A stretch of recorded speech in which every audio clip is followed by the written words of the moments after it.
He vanished for 5 days and returned with a story no one could explain. A UFO, a beam of light, and a forest full of witnesses. What really happened to Travis Walton? Chapter 1. The Whispering Lights. Long before the world knew his name. Before any lights flickered in the Arizona sky or any whispers of strange encounters spread from town to town, there was a quiet, lingering calm over the forests near Snowflake. The pine needles glimmered faintly under the gentle evening sun, and the air carried a soft, earthy scent, part pine, part soil, part the distant promise of something unseen. It was the sort of evening where every shadow seemed to hold a secret, and every rustle in the undergrowth invited a question. Sometimes, in moments like this, it almost felt as if the world itself was listening. Travis Walton, then only 22, had grown up in that world of quiet wonder. He had walked these forests countless times, his boots leaving temporary impressions in the soft soil, impressions soon swallowed by the wind or rain. As a child, he had learned to notice the small things, the way sunlight made patterns across the bark, the subtle vibrations of the earth beneath a deer's cautious steps, the fleeting glimmer of a bird's feather catching the light just so. But à Segre, so did his curiosity about what might exist beyond the ordinary. His mother, Mary Walton Kellett, often spoke of strange lights in the sky she had seen as a girl. His brother, Duane, had a similar fascination, always pointing out odd glimmers in the distance, or recounting stories of people who had glimpsed something inexplicable. In the Walton household, the universe was never entirely predictable, and wonder was not only encouraged, it was part of life. By the time Travis was old enough to drive, he had developed a quiet fascination with the sky itself. At night, when the work of the day was done and the silence settled over the forest like a warm blanket, he would sometimes sit for hours on the hood of his truck, staring upward at the constellations. He thought about the endless stretches of stars, wondering what lived beyond the horizon of human knowledge. He often asked himself questions that had no answers. Questions he shared in half-whispered tones with his closest friends.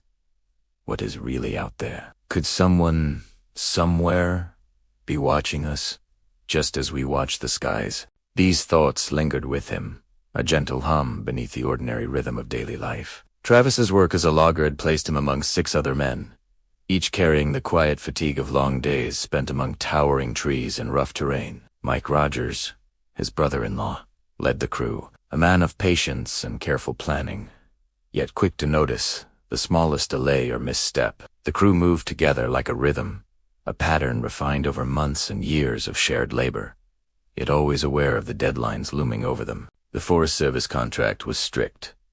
Over 1,000 acres of forest had to be thinned by November 10th, or a fine would come down hard. A reminder that even in the vast openness of the wilderness, time could feel tight, pressing, urgent. And so, on the evening of October 20th, 1975, after yet another long day of work, Travis and Mike sat quietly in their modest cabin, the flickering glow of the television the only light in the room. They watched the UFO incident, a dramatization of the famous Betty and Barney Hill abduction. The story on screen was both thrilling and strangely comforting, a reminder that tales of the unknown had a way of touching ordinary people, binding imagination with reality. Travis laughed softly at the scenes where the characters speculated on what they might encounter, and he asked aloud what it would feel like to board a craft not of this world. There was no malice in his words, no claim of first-hand knowledge, only curiosity. Only the spark that comes when a mind begins to wander beyond the familiar. Even then, the seeds of the extraordinary were quietly taking root. Some might say it was mere suggestion,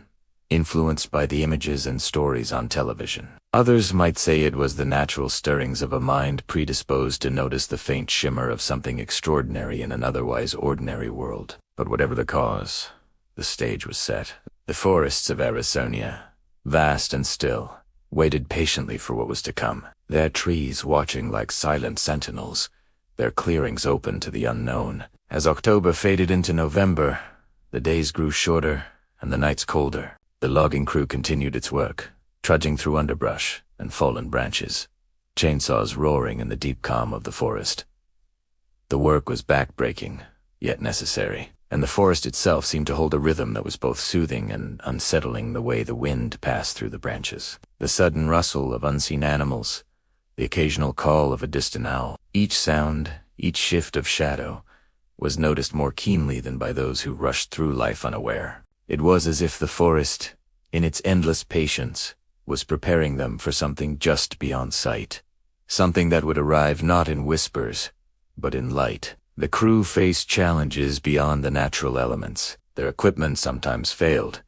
The terrain slowed their progress, and tension brewed beneath their professional facades. The penalty for missing the contract deadline was heavy, a quiet pressure pressing down on each man, a weight that made them hurry, measure, and occasionally glanced nervously over their shoulders at the darkening forest. These pressures, though mundane, created a subtle restlessness, a human susceptibility to noticing or imagining the impossible. And then, on November 5th, as the sun began to dip below the ridges and cast long, golden shadows across the forest floor, the day's work concluded. The men climbed into their trucks, tired but satisfied with the day's progress. The air carried a chill, a soft brush of autumn against skin and jacket. The forest seemed to exhale, settling into its own rhythm as the vehicles rumbled over rough tracks toward home. There was a quiet stillness in the air that suggested that the night, though ordinary on the surface, would carry something extraordinary.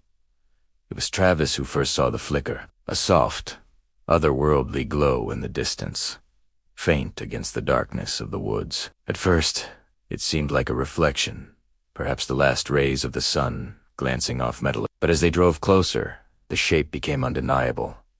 A hovering disk, luminous and smooth, suspended silently among the trees. The air itself seemed to vibrate ever so slightly, a low hum that was felt more than heard, like the gentle resonance of the earth beneath their feet. Travis's heart quickened not with fear, but with the delicate thrill of encountering something unknown. He felt it in the tightening of his chest, the small catch in his breath, the subtle tremor in his fingers as he instinctively reached for the truck door. His friends shouted, urging caution. But Kirsatayan, almost physical pull drew him forward. He stepped from the truck into the crisped night air, feeling the soft crunch of pine needles beneath his boots, the cool wind brushing against his face, carrying the scent of pine, earth, and something indefinably alien. The disc remained steady, glowing faintly, its hum wrapping around the senses like a gentle pulse. Travis moved closer, every step measured, his eyes wide, taking in the shape, the way it reflected the surrounding darkness, the strange geometry of its surface. And then, the beam of light came a smooth, undulating shaft of blue and green that reached from the craft to the forest floor. Travis felt it wash over him, a sensation that was neither warm nor cold, neither painful nor harmless, simply insistent, compelling. His body lifted, buoyed in a weightless suspension, and then the forest, the trees, the ground beneath him shifted, and he was gone. His companions could only watch, frozen, their breaths caught in their throats, the forest holding its silence once again as if nothing had happened. The light faded, the hum receded, and for a long moment, only the wind and distant rustle of trees marked the passage of time. And then, just like that, he was gone. The night, which had begun with simple fatigue and routine, had stretched into the unimaginable. The forest seemed unchanged, yet everything felt altered. The men returned to their trucks, voices trembling, minds racing. Somewhere in the shadows, in the spaces between the trees, a question hung suspended. What had just touched their world? The forest waited. It always waits. And somewhere beyond the trees, beyond understanding, something waited too. Softly, as the wind brushes the pines, the forest hums a question no one yet can answer. Chapter 2. Shadows in the Forest. A crew's strange encounter. The forest stretched endlessly. In the fading light, a vast cathedral of silent pines and whispering winds. Shadows lengthened between the trunks, painting the ground in muted strokes of gray and amber. For most people, this would be just another evening drive home after a long day's labor. But for Travis Walton and his crew, something extraordinary was about to unfold. The logging truck rumbled over the gravel, the tires crunching rhythmically in the chill autumn air. Mike Rogers, the crew boss and Travis's brother-in-law, gripped the steering wheel with a tired focus. Behind him, the rest of the men leaned against the worn seats, muscles aching from hours of heaving logs, their faces streaked with sweat and dirt. There was an unspoken sense of relief they were finally heading back to the warmth of home. Yet even in their exhaustion, an edge of anticipation lingered, a quiet awareness that the forest sometimes held more than just trees and trails. Travis sat near the middle of the truck, his gaze wandering over the darkening forest. He had grown up with stories of strange lights dancing above the horizon, tales his mother and brother whispered by firelight on cold nights. The fascination had always been part of He Magenta. Pull toward the unknown, a magnet for what might exist beyond the edge of human understanding. Tonight, he felt that pull stronger than ever, a subtle tension that threaded through the air like electricity. As the truck rounded a familiar bend, a subtle shimmer caught Travis's eye. At first, he thought it was a trick of the last sunlight against the leaves, but then the glow intensified, hovering over a clearing ahead. It wasn't a campfire. It wasn't the reflection of a truck's headlights. It was something entirely different. A metallic disc, glimmering with an almost liquid light, floated just above the treetops. Its shape was perfect, circular, yet impossibly alien, like a coin suspended in midair and pulsing with quiet energy. Travis's heart beat a little faster. He leaned forward, his eyes narrowing to take in every detail. The others began to notice too, murmuring to each other, their voices tinged with disbelief. Is that? Could it be? They could not quite name it. The truck slowed instinctively, as if the vehicle itself understood the weight of the moment. Mike Rogers glanced in the rearview mirror, catching the hesitation in his men's eyes. Don't stop, he said firmly, but his voice lacked conviction. Even he couldn't ignore the impossible object that hovered, silent and steady, above the forest clearing. Travis felt a curious mix of fear and wonder tightened in his chest. His feet itched to move, to step closer, to see this phenomenon with his own eyes, rather than through the truck's dusty windshield. He was drawn forward by an instinct he could neither explain nor resist. I want to check it out, he said quietly, almost to himself. No, Alan Dallas replied firmly, his tone sharp with worry. Don't get out. We don't know what it is. But Travis was already sliding open the door. The cold air rushed in, brushing against his skin like a living thing.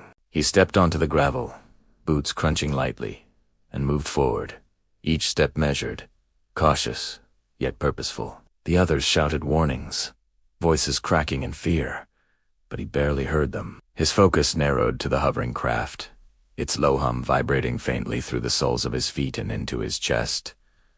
The forest seemed to hold its breath. Even the wind softened, the branches of the pines stilling as though the trees themselves were waiting. Travis could feel a subtle vibration in the air, like the world was humming in quiet acknowledgement of something vast and unexplainable. He stopped about 15 feet from the craft, unable to look away. Its surface shimmered with a yellow-green radiance, each pulse subtle yet hypnotic.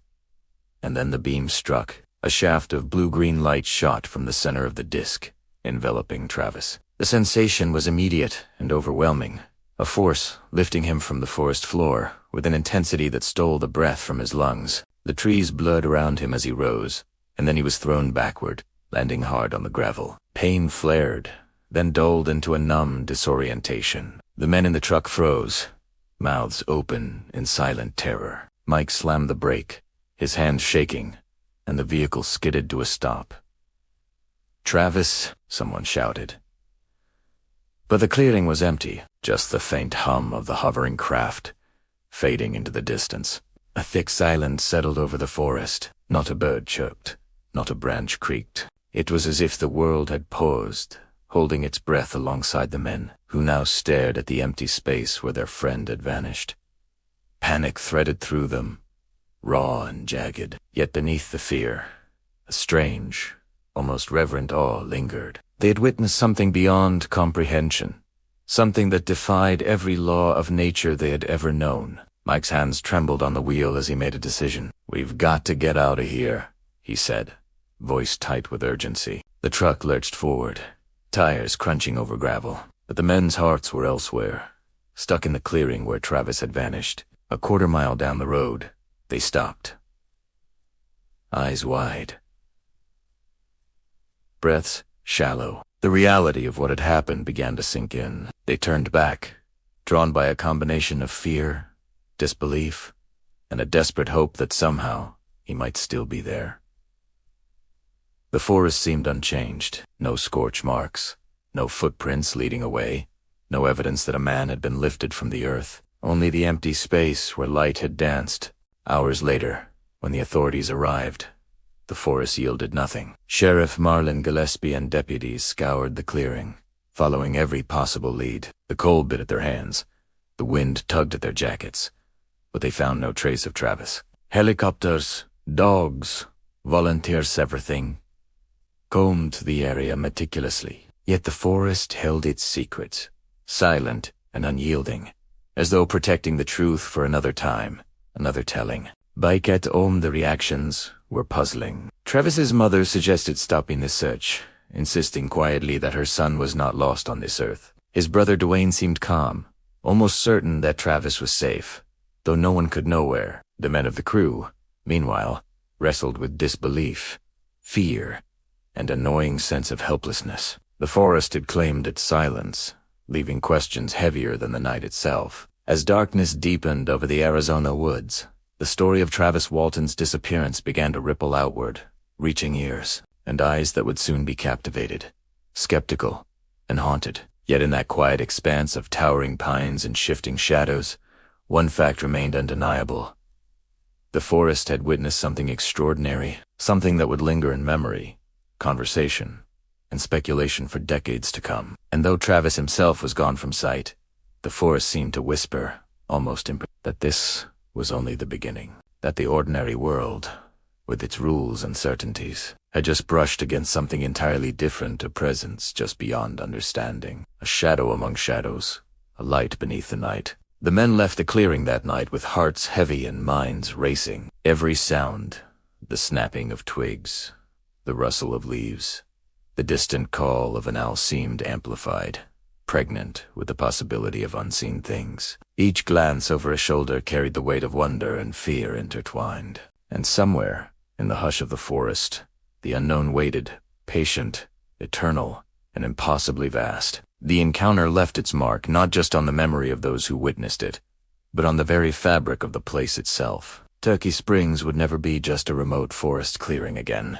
Every shadow, every shimmer of light through the trees, would remind anyone who dared enter that night as always a moment suspended between the known and the impossible. It was in this tension, this delicate balance of fear and fascination, that the true story of the Travis Walton incident began to take root. Not as a tale to frighten, but as a quiet, enduring reminder of how close the ordinary world can brush against the extraordinary. And so, the forest waited. The search had begun, but little did anyone know. The forest held secrets that would challenge belief, science, and the very limits of human understanding. Chapter 3. Lifted into the unknown.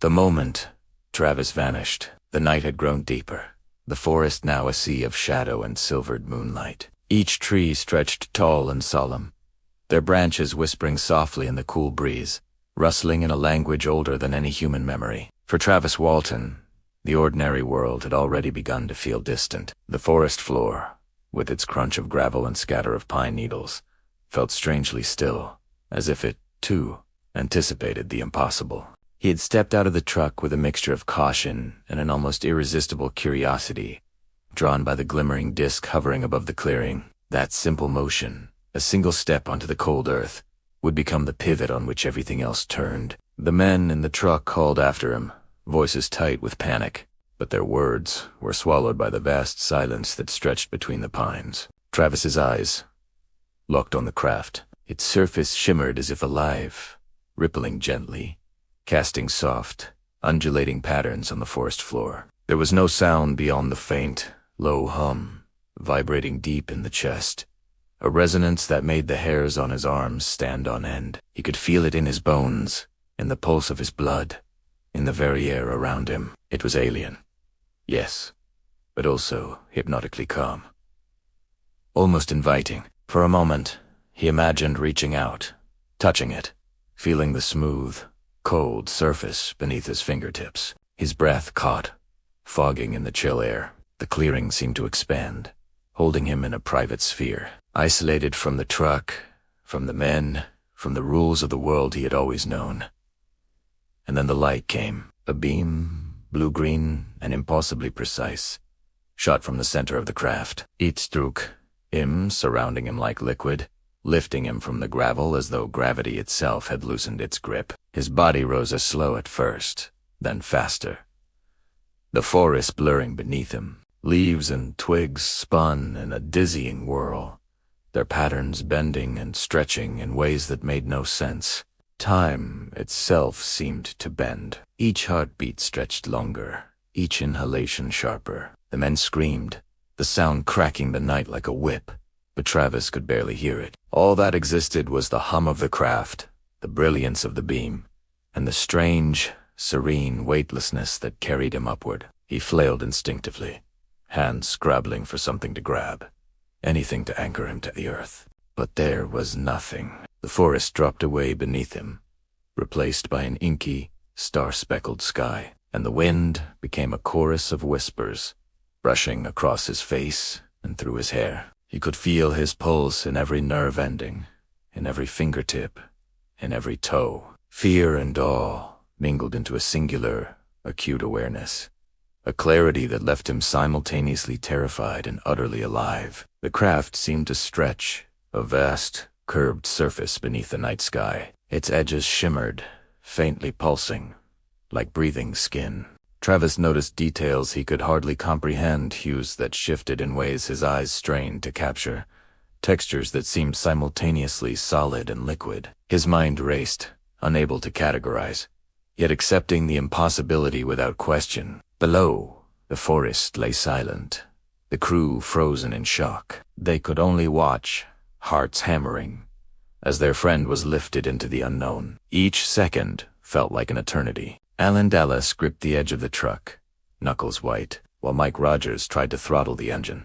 Helpless, a mixture of rage and fear twisting in his chest. There was no rational explanation, none that could account for what was unfolding before their eyes. Travis tried to call out, voice cracking, but the words dissolved into the hum of the craft. The forest, the truck, the men, everything receded, fading into a distant, earthly memory. He was suspended between worlds, suspended between the life he knew and the one that awaited. The sensation of weightlessness became all-encompassing. He rotated slowly in the air, legs and arms outstretched, the beam a cradle holding him safe yet uncertain. And then he felt it.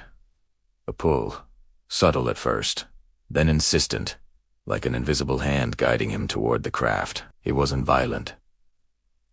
It wasn't frightening. It was purposeful, deliberate, and utterly alien. As he approached, the underside of the disc revealed a geometry he could barely process. Smooth panels, interrupted by luminous seams, softly glowing symbols etched across the surface in patterns that seemed almost alive. Travis's mind struggled to comprehend them, but a sense of recognition flickered, as if something deep inside him knew the forms were not hostile, not threatening, but something beyond human design. The craft's hum shifted subtly, a change in tone, almost melodic, wrapping around him, vibrating with a rhythm that seemed to resonate with his own heartbeat. He felt a strange calm wash over him, though his mind screamed at the impossible reality. In the span of a few heartbeats, fear, AUB, and curiosity intertwined so tightly that he could no longer separate them. Then he was inside.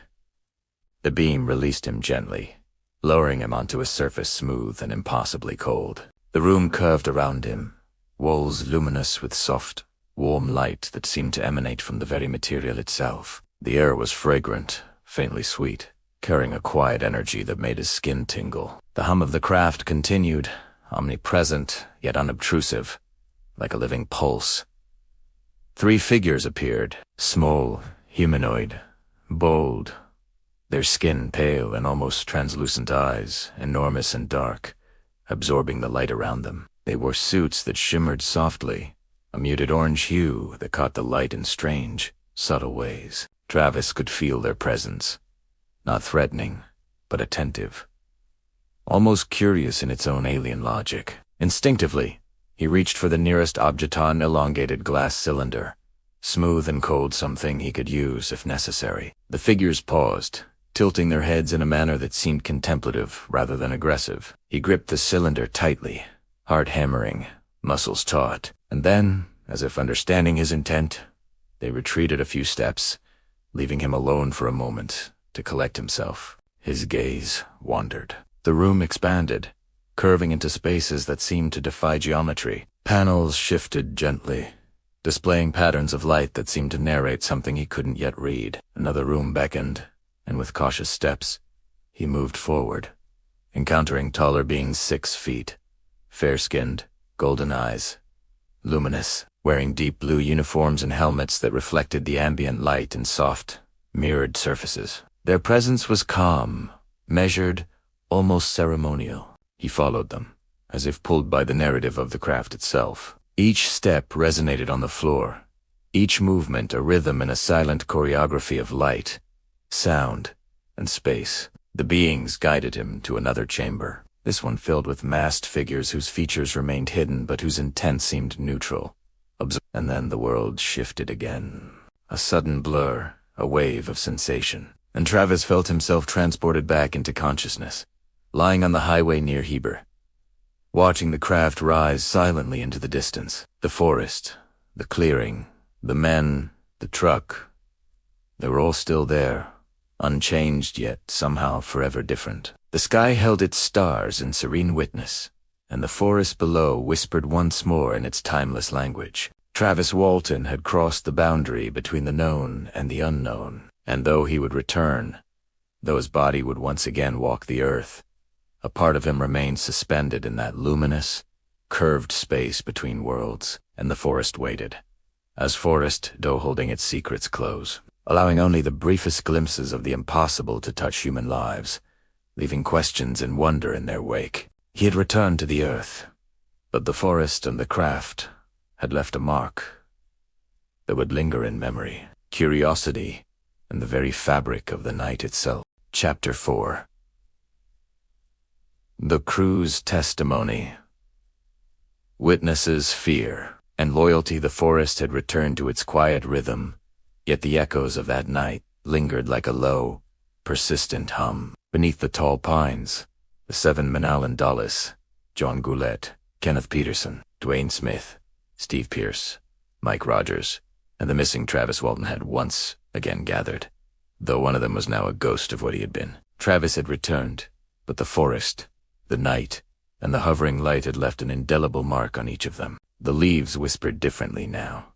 The shadows stretched a little longer, and the gravel under their boots seemed heavier, as if bearing witness to the impossible. The first moments after Travis's return were raw, unfiltered, and chaotic. Relief mingled with disbelief, and even the stoic Mike Rogers felt his hands tremble as he helped Travis from the truck. His eyes were wide, scanning the forest edges, as if expecting the craft to descend once more. The men exchanged glances that said what words could not had they truly seen the impossible, or had fear and exhaustion conspired to create a shared hallucination. Alan Dulles broke the silence first, his voice tight with urgency.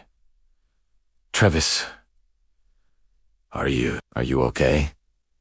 Travis swallowed, throat dry, words catching as he tried to articulate something that defied articulation. His eyes darted across each of his companions, searching for the familiar amid the extraordinary. He could feel their hearts beating through the shared tension, their adrenaline echoing his own memories of weightlessness. The strange light, the hum that had coursed through his very bones. The crew's testimony would later become one of the most scrutinized aspects of the incident. For now, they only had one goal: to account for the impossible. Each man replayed the events in his mind, detailing what they had seen and felt, and in doing so, tried to ground themselves in reality. Mike Rogers spoke first, his voice measured despite the tremor in his hands. "We saw him, lifted. He was gone in an instant. I couldn't." His words faltered under the weight of disbelief. His gaze flickered to the clearing where the truck had stopped, where the metallic glow had danced just minutes before. It wasn't fire. It wasn't an airplane. It was something else, something we don't understand. Kenneth Peterson, who had been silent, finally spoke, voice low and tremulous. I tried to follow him. I wanted to stop it, but I couldn't. I thought it was the end. He clenched his fists, knuckles whitening, and the memory of the beam of blue-green light lifting Travis resurfaced with a physical ache, as if reliving it could wound him again. Dwayne Smith, the youngest, had been near the back of the truck, fumbling to start the engine to chase after his friend. His words were fragmented, breathless. We drove. I thought we could. I don't know. It happened so fast. His eyes darted to the forest, as if expecting the impossible to rise again from the shadows. And for a moment, even the night seemed to hold its breath with him. Steve Pierce, normally reserved, showed the tension in his jaw, a stiffness that betrayed his internal struggle. I can't explain it. I saw it. All of us saw it, and yet, I'm supposed to believe it. I don't know what to believe. His confession hung in the cold air, like a fragile thread, a human acknowledgement that even witnesses could doubt the reality of what they had experienced. And then there was John Goulet, the quiet one, whose eyes lingered on Travis as if searching for signs that he had imagined the entire thing. It was real, he said finally, almost to himself. We were there. I felt it. We were all there. He wasn't alone. None of us were alone in seeing it. The emotional weight of the night pressed down on them. Relief for Travis's return intertwined with terror at what had happened. There was fear of disbelief, fear of ridicule, fear of what the world would say, and yet there was a loyalty, unspoken but undeniable, a bond forged in the crucible of an experience that no outsider could comprehend. This loyalty would define the crew's testimony in the days and months to follow. They recounted each moment, each sighting, each sensation with painstaking detail. From the glowing disk's first appearance to Travis's sudden lift into the air, they described the hum that reverberated through the forest, the way the light bent across the clearing, the way shadows stretched and twisted in impossible ways. Despite their fear, there was a careful precision to their memories. They spoke of colors that could not be captured, of angles that seemed to defy geometry, of a presence that was neither hostile nor entirely comprehensible. Every word carried weight, and yet they were acutely aware that the world might dismiss it all as delusion, fabrication, or mass hysteria. The following days brought formal interrogations and polygraph tests, events that would challenge the crew's resolve. Each man was separated, questioned about motives, alibis, and the possibility of a hoax. The questions were clinical, but the weight of doubt pressed against their chests like a physical force. Could they maintain consistency under scrutiny? Could they prove the truth of something so extraordinary to a world trained to dismiss the impossible? During these interrogations, emotions ran raw beneath the surface. Mike Rogers struggled with guilt, wondering if his contract pressures had somehow contributed to a deception that could unravel lives. Others wrestled with self-doubt, questioning whether the forest had whispered illusions into their minds, if fatigue and fear had warped perception. Yet each time they recalled Travis being lifted, the memory struck with unerring clarity, a visceral proof against the tide of skepticism. Family involvement added another layer of complexity. Mary Walton Callett, Travis's mother, exhibited an eerie calm, as though she understood some hidden truth about her son's disappearance. Dwayne Walton, protective and steady, insisted that Travis had been safe, somehow preserved in a realm beyond ordinary comprehension. The crew observed their interactions, noting the confidence and composure, even as they themselves wrestled with fear and uncertainty. Media scrutiny began almost immediately.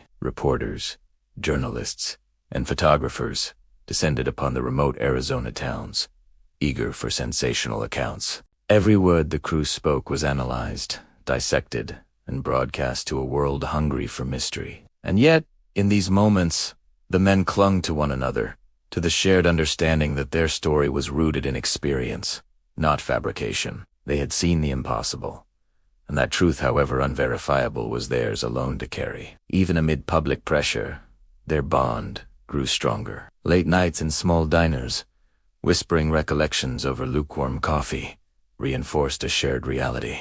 They recounted the subtle details of Travis's lift, the shimmer of the disk's surface, The warmth of the forest air interrupted by a vibrating hum. The odd, almost tender way the craft had guided him. Each memory became a thread in a tapestry they could not unravel. A narrative that tied them together across fear, disbelief, and wonder. The night walks they took after reporting the incident became rituals of contemplation. Walking the forest edges where Travis had vanished, they listened to the wind, the whisper of leaves, the distant cry of an owl, seeking confirmation, seeking closure, seeking perhaps an understanding they would never fully attain. Every rustle, every flicker of light, seemed charged with significance, as if the forest itself had absorbed the extraordinary and now carried it silently in its vast, patient heart. In the months following, official investigations continued, but the crew's loyalty never wavered. Polygraph results varied, interpretations diverged, and public opinion swung between fascination and skepticism. Yet through it all, the men remained united not just by what they had witnessed, but by their shared humanity in the face of the inexplicable. They had stared into a mystery beyond comprehension, and in doing so, had glimpsed a world that existed in parallel with their own. Travis's experiences had been extraordinary, but they were inseparable from the crew's witness. Their fear, their AOE, and their loyalty transformed what could have been a solitary tale into a collective story of wonder, courage, and resilience. Each man carried pieces of that night, and together, those pieces formed a mosaic that no amount of doubt or skepticism could fully erase. As the weeks turned into months, the men returned to logging, to life, to the routines that had once defined them. Yet the forest remained, patient and observing, its quiet power undiminished. Each street back, each glance toward the clearing, reminded them that what had happened was not merely a story, it was a shared reality. And in that reality, there was both fear and beauty, terror and calm, curiosity and loyalty intertwined so closely that separating them would be impossible. Their testimonies, once recorded, once scrutinized, would endure. They would be quoted in books, referenced in documentaries, and debated endlessly by those who sought proof, explanation, or reassurance. But for the men themselves, the significance was not in validation, it was in truth, in the unspoken bond forged in the silent, glowing forest, under a sky that had opened briefly to something wholly unimaginable. The crew's voices, united in recounting what they had witnessed, became an anchor to reality, a proof, not just of what Travis experienced, but of the humanity threaded through moments of the extraordinary. Each memory carried weight. Each description carried authenticity. Each pause in their story revealed emotion that could not be fabricated. And so, as the forest settled into another quiet night, the crew understood something essential. The story was no longer theirs alone. It belonged to the forest, to the light, to the stars above, and to every listener who would someday hear it and wonder. Their loyalty had not merely preserved the narrative, it had transformed it into a living, breathing testament to the night when the impossible brushed against their lives. The forest, patient and eternal, held its breath for a moment, acknowledging the story it had witnessed. The wind carried the hum of memory, and the trees, tall and solemn, seemed to bow subtly, as though understanding that some events leave marks not just on people, but on the very world itself. And as the crew recounted every detail, every trembling heartbeat, the world outside the forest began to stir, ready to listen, to question, and to wonder what truly lay beyond the familiar night. Chapter 5. The Polygraphs and Hypnosis. Searching for truth, the world outside the forest moved on, as it always does. News cycles churned, debates sparked and faded, and ordinary life claimed the hours and days. But inside the small Arizona towns and behind the walls of quiet offices, the search for understanding began in earnest. Travis Walton had returned, but the questions persisted, pressing, unyielding, and insistent. How could anyone truly measure the extraordinary? Could one test, one series of questions, uncover a truth that defied comprehension? The first step in this search was the polygraph. Machines with wires and dials, designed to measure the subtle fluctuations of heart rate, skin conductivity, and respiration, stood ready to assess honesty. They were, in the eyes of many, the guardians of truth but truth. In this story was not a simple thing. Travis, still fragile from his 5 days in the unknown, entered the room with cautious steps. The hum of the machine seemed almost alive, a quiet mechanical heartbeat echoing his own nervous pulse. He sat, hands resting lightly on the table, feeling the cold metal of the sensors press against his skin. Every eye in the room observed. Every note was recorded, every subtle movement scrutinized. The first examiner, Jack McCarthy, asked direct, probing questions. Did you lie about your disappearance? Did you fabricate the story to gain attention? Were you alone in staging this event? Each question was designed to strip away illusion, to expose what might hide behind fatigue, fear, or imagination. Travis answered carefully, feeling the tension coil in his chest. His memories were vivid, almost painfully so, the shimmer of the disk, the blue-green light lifting him, the sensation of weightlessness that no earthly law could explain. But the polygraph does not measure memory. It measures reaction. And in that room, the line between fear, wonder, and stress blurred. The results were controversial almost immediately. McCarthy concluded gross deception headlines jumped. Skeptics smiled, and believers braced for debate. But supporters argued the test had flaws. Travis had been exhausted, dehydrated, emotionally overwhelmed conditions, hardly ideal for precise readings. Even small attempts to control breathing, minor tension in the hands or jaw, could register as deception. This was only the beginning. Subsequent tests, administered under the auspices of the Aerial Phenomena Research Organization, APRO, and sponsored by the National Enquirer, reported different results. In their controlled sessions, with the crew present and questions carefully curated, Travis and the witnesses largely passed, though skeptics immediately highlighted omitted failures, leading questions, and inconsistencies in methodology. The polygraphs became more than a test. They became a mirror, reflecting the limits of human certainty. How does one quantify an experience that stretches beyond the familiar? How can a machine capture awe, terror, and wonder simultaneously? And yet, the world demanded clarity. Numbers, results, and graphs became the battleground where human experience confronted skepticism, where the extraordinary was measured by ordinary tools. Parallel to the mechanical measurements, another search for truth unfolded in the realm of the mind.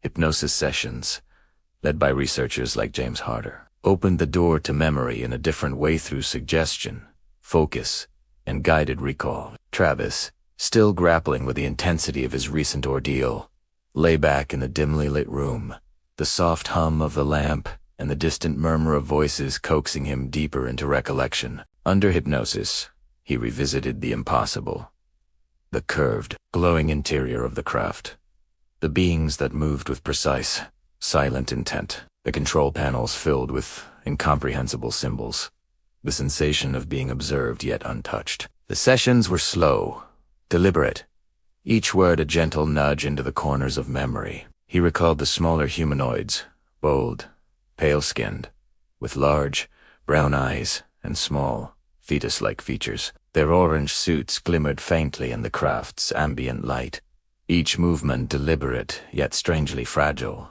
almost cautious. Travis remembered instinctively reaching for a glass cylindra tool, a weapon, a statement of defiance, and watched as they fled, retreating in a manner that suggested both fear and curiosity. Then came the taller beings, 6-foot figures with golden eyes, blonde hair, and blue uniforms. Their presence was authoritative, yet not threatening, guiding Travis through rooms that defied earthly architecture. He saw control panels with star-studded vistas, instruments that hummed softly, and masks that obscured faces but suggested a purpose beyond understanding. He remembered being led to another chamber, the smell of antiseptic mixed with something metallic, the sensation of time stretching and contracting. And then consciousness faded only, to awaken later on the highway near Heber, watching the craft retreat into the night sky. Throughout the hypnosis, the questions were careful, not invasive,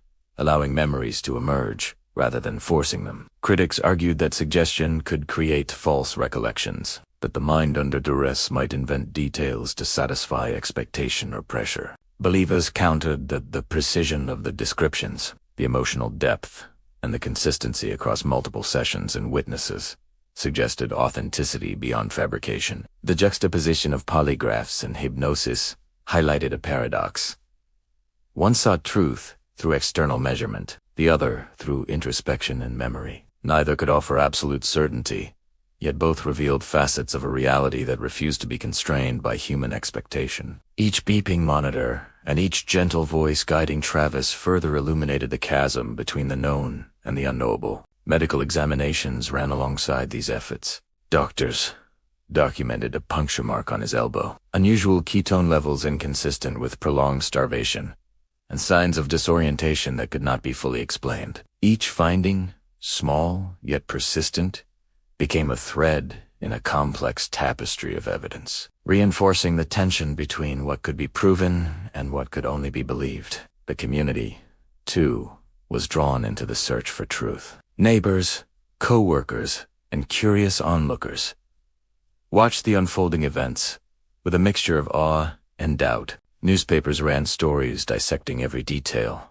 Letters poured in with theories both mundane and fantastical, and the voices of the public became a constant background hum to the ongoing investigation. Even within the crew, the sessions brought moments of quiet reflection. Late nights, after testing had concluded, they would sit together, sharing fragmented recollections, comparing memories, and finding solace in shared understanding. The forest outside remained ever-present, a silent witness to the extraordinary its stillness, a counterpoint to the questions and machinery of the human world. In time, the sessions revealed more than facts, they revealed humanity. Fear, wonder, loyalty, and curiosity intertwined in each recollection. Travis's voice trembled not because of deceit, but because of the weight of memory, the awe of the impossible, and the emotional imprint of being removed from ordinary existence. The crew, present for these stories, felt the resonance in their own hearts, reliving the terror, the amazement, and the unspoken bond that had been forged in the clearing that night. Even as skeptics dissected polygraphs and questioned hypnotic recollections, the human element remained undeniable. Each recounting carried subtle gestures, pauses that spoke of contemplation, eyes that reflected memory, and hands that trembled slightly at recollection. These were not theatrical performances. They were echoes of genuine experience, filtered through the mind, body, and soul. And so, the search for truth continued, not in laboratories or courtrooms alone, but in the quiet spaces between questions and answers, between disbelief and wonder. The polygraphs recorded physical reactions, the hypnosis coaxed memory from the depths, and the forest stood as an eternal, patient observer of everything in between. Through it all, Travis Walton's story fragmented, scrutinized, and debated remained intact. Each session, each test, each recollection revealed facets of a reality that no simple explanation could contain. In the interplay of science and memory, measurement and imagination, lay a deeper understanding that some truths are not merely proven, they are felt, lived, and shared. And when the last session ended, when the final polygraph report was filed, and when Travis returned home once more, the forest whispered in quiet approval, as if acknowledging that even in human attempts to measure and understand the extraordinary left an imprint that could not be erased. The night sky stretched endlessly above,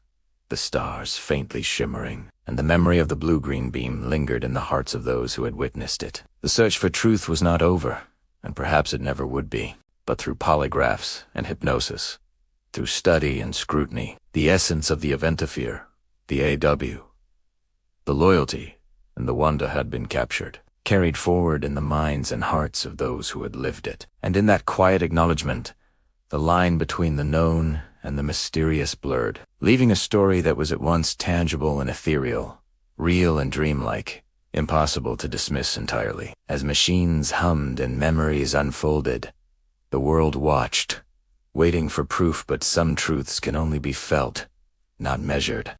Chapter 6. Media Spotlight and Public Reaction, from small town to worldwide attention. The forest remained quiet, yet the world outside the trees had awakened to a story that refused to stay small. What began as a local curiosity, a missing logger in a remote Arizona clearing, soon became a sensation, rippling far beyond the towns of Heber and Snowflake. The media descended like a tide, curious, skeptical, and hungry for details. Cameras, notebooks, and microphones captured every word, every pause, every gesture. In the gentle light of that desert autumn, ordinary life collided with extraordinary events, and the consequences would be felt for decades. When Travis Walton reappeared, his story was still raw, unpolished, and unmeasurable. Journalists arrived with notebooks and cameras, asking questions in rapid succession, recording every nuance. What happened to you? Did you see a UFO? Can you describe the beings? Each question pushed Travis into a strange liminal space, half memory, half interpretation, half fear, half wonder. His voice, calm but carrying tremors of disorientation, shared fragments of the 5 days he could barely comprehend. The world listened. People who had never considered extraterrestrial life suddenly imagined the shimmer of a metallic disc floating above a clearing, the flicker of a blue-green beam, the weightlessness of a human body lifted effortlessly. Skeptics raised their eyebrows, critics dissected timelines and polygraph results, and believers clung to the narrative, amplifying it with every retelling. Local news outlets were the first to carry the story, with headlines framed in tones of intrigue. Logger vanishes, returns 5 days later. Claims unseen experience, mystery in the forest, UFO encounter, or elaborate hoax. In these small offices, reporters debated every detail, consulting police reports, interviewing witnesses, and piecing together events like detectives solving a puzzle. The town itself became a stage, each street and building a backdrop to conversations that oscillated between disbelief and wonder. As the story grew, so did the complexity of its retelling. National newspapers and radio programs picked up the narrative, turning it into a phenomenon. The National Enquirer, hungry for exclusivity, offered support and compensation for interviews, ensuring that Travis's account reached a broader audience. The coverage was cinematic in its language. Beams of light, glowing discs, tiny humanoids, and the terror and awe of those who had been present. Photographs of the crew, maps of the forest, and diagrams of the purported craft were shared, adding visual weight to an already compelling narrative. Television soon followed. Morning shows, evening news segments, and special features showcased the events in vivid detail. Anchors spoke in measured tones, narrating what had happened as if recounting folklore, yet insisting on the realism of eyewitness accounts. Interviews with the crew displayed faces etched with exhaustion, eyes reflecting the weight of memory, hands that occasionally trembled as if still recalling the invisible pressure of the beam that had lifted Travis from the forest floor. Public fascination surged. People who had never considered the idea of UFOs found themselves captivated by the story of a young man returning from a 5-day absence, with a tale that defied conventional explanation. Some listeners felt an inexplicable shiver of possibility. Others dismissed it entirely, attributing the story to media hype, family influence, or elaborate planning. Communities beyond Arizona discussed the events over dinner tables, in workplaces, and in social gatherings. Questions arose in hushed tones. What would you do if it happened to you? Could this really have occurred in the quiet, remote woods where nothing extraordinary ever seemed to touch ordinary life? The small town of Heber-Overgaard became a temporary hub of attention. Visitors come curious and cautious, hoping to glimpse the forest clearing, the payphone where Travis had called for help, and perhaps, if fortune allowed, a trace of the impossible. Local businesses found themselves in the midst of the attention, offering accommodations to journalists, UFO enthusiasts, and casual tourists alike. Cafes, gas stations, and stores became informal meeting points for discussions about the incident, where voices ranged from skeptical laughter to wide-eyed wonder. Nationally, the story catalyzed debates about evidence, credibility, and human experience. Radio call-ins allowed listeners to share their thoughts, some claiming personal sightings that echoed aspects of Travis's experience, others offering explanations rooted in optics, misperception, or coincidence. Editors published letters, opinion pieces, and essays, attempting to reconcile the extraordinary claims with rational inquiry. Every perspective added layers to the narrative, weaving a tapestry of belief, skepticism, fear, and hope. Hollywood, always attentive to dramatic potential, soon began to notice the story. Screenwriters and producers debated adaptations, discussions buzzing about cinematic visuals, metallic discs glinting under starlight, beams of energy lifting humans from earthbound reality, and alien beings rendered in ways both awe-inspiring and unnerving. The imagination of writers was ignited, and the story of Travis Walton became not just a news item, but a seed for cultural imagination that would flourish in literature, film, and television for decades. Yet amid the media storm, the human element remained palpable. Travis's own words, tempered with honesty and occasional confusion, reminded audiences that this was not a fictional tale. He spoke of fear, of weightlessness, of observing beings that were at once alien and strangely human. He described the subtle details, the way light reflected off metallic surfaces, the soft hum of unseen machinery, the smell of antiseptic mixed with something metallic, the sensation of time stretching and contracting. Each description carried authenticity, not through sensationalism, but through the consistency and specificity that no fabrication could easily achieve. The media frenzy was not without consequences. Skeptics seized the opportunity to question motives and timelines, highlighting the family's prior interest in UFOs, the timing of television programs, and the financial aspects of coverage. Critics dissected polygraph results and hypnosis sessions, portraying inconsistencies as evidence of deceit. Meanwhile, believers emphasized the emotional reality, the psychological impact on witnesses, and the enduring consistency of testimonies over decades. Public discussion became polarized, a reflection of a deeper cultural tension between empirical evidence and personal experience. Interestingly, the story affected the crew in subtle, human ways. They became symbols, both admired and scrutinized, balancing public attention with private reflection. Some felt anxiety under the relentless gaze of journalists, others pride in sharing a story that transcended ordinary life. Late nights were spent recounting events quietly away from cameras and conversations that were intimate and tentative, exploring not just the mechanics of what had happened, but the feelings it evoked.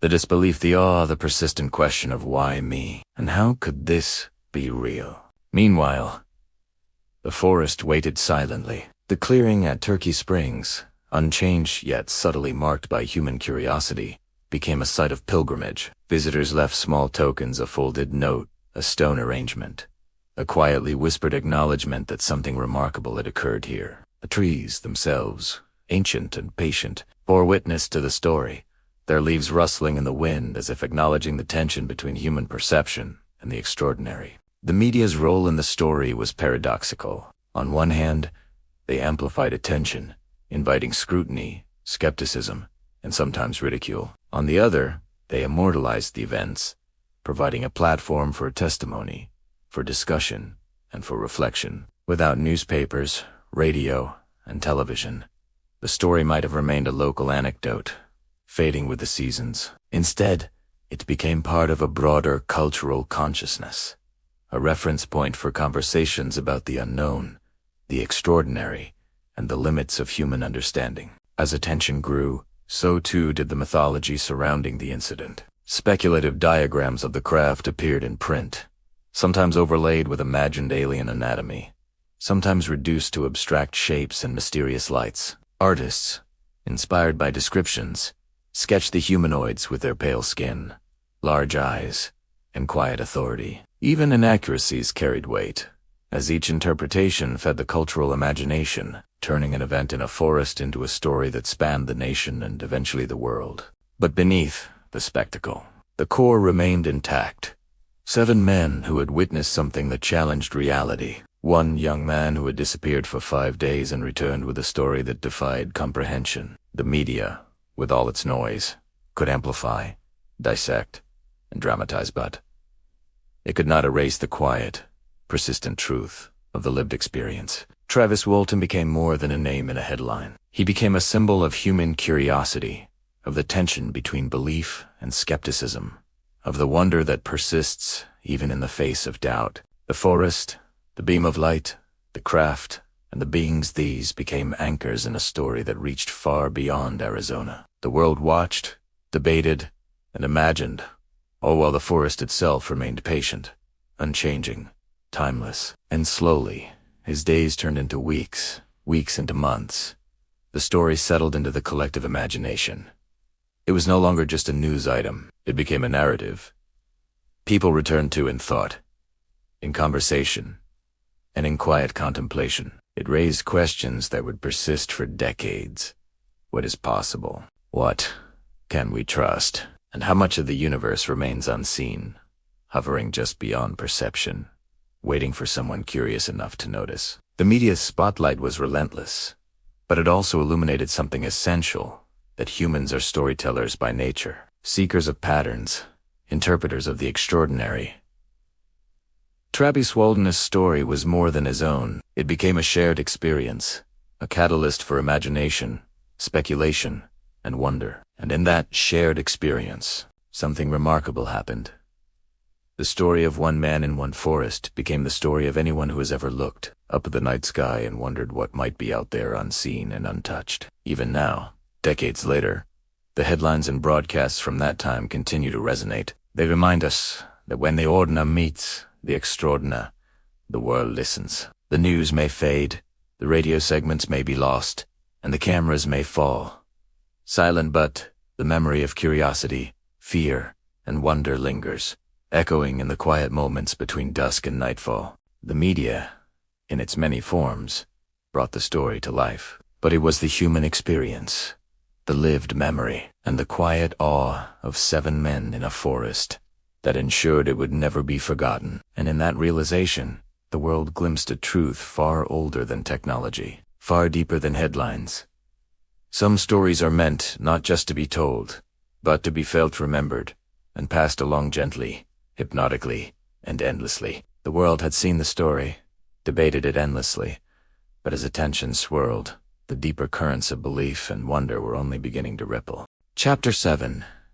Skeptics, Theories, and Alternative Explanations, the shadows of doubt while the forests remained unchanged. The story of Travis Walton had spread far beyond the quiet roads of Arizona. With every newspaper headline, radio broadcast, and television segment, curiosity grew, but so did doubt.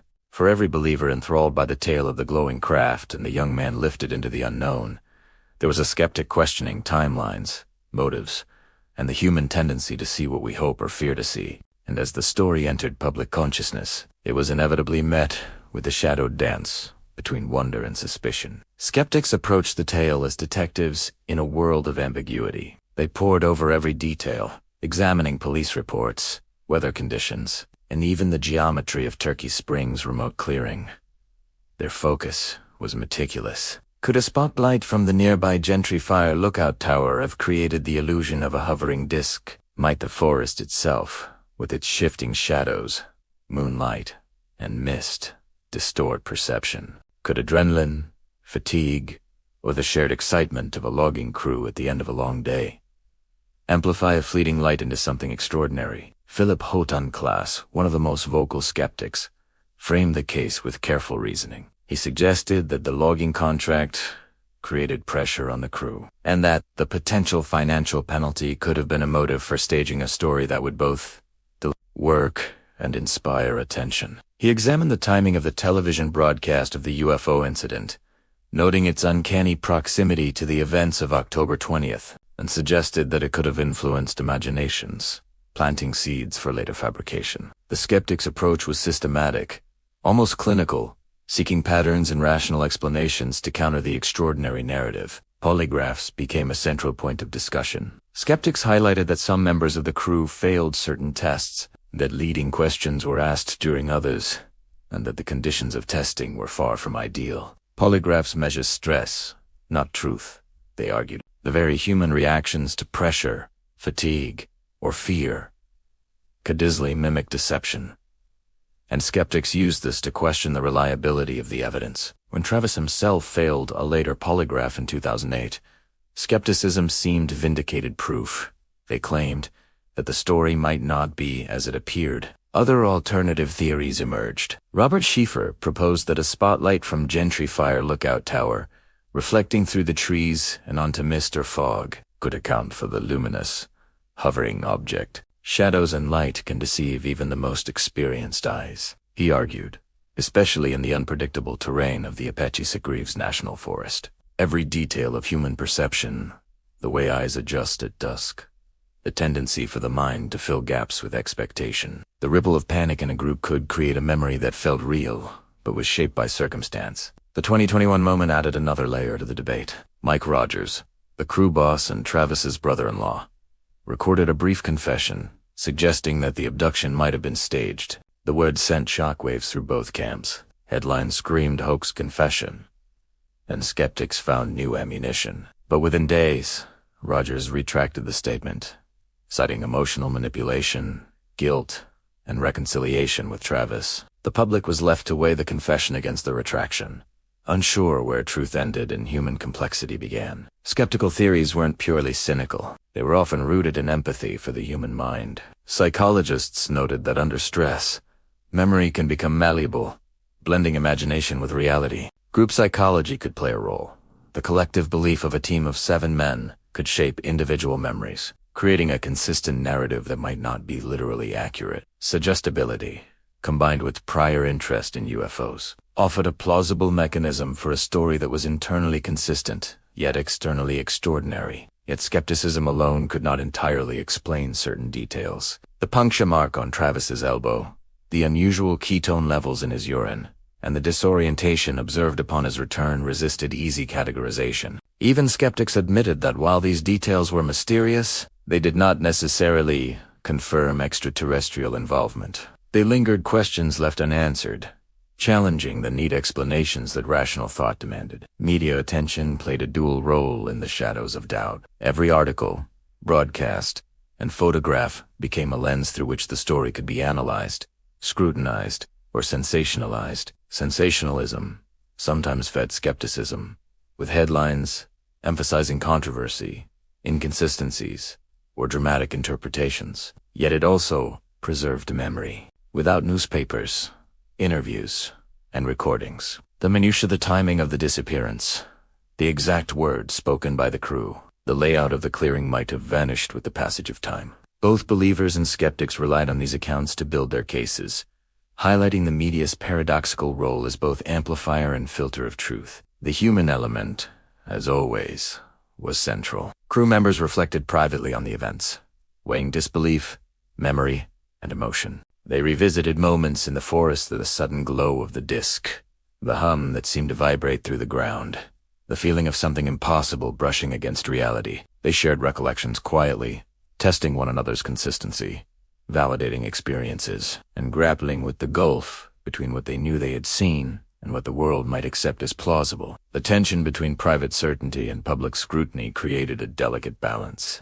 a quiet pressure that mirrored the invisible forces the forest itself seemed to exert. Skeptical discussions often extended beyond the immediate crew. Academics, psychologists, and journalists debated principles of human perception, memory, and cultural influence. Could fear, excitement, and imagination combine to create collective hallucinations? Could an ordinary light, refracted through mist and foliage, become the centerpiece of a story that would echo across decades? These questions, posed in scholarly journals and public panels, blurred the line between psychological exploration and cultural critique. Even believers acknowledged the weight of doubt. They confronted alternative explanations with respect, understanding that the human mind seeks patterns and explanations, that extraordinary claims demand extraordinary scrutiny. But they also pointed to the emotional resonance, the trauma endured, and the lasting consistency of testimonies as markers of authenticity. They argued that while perception is fallible,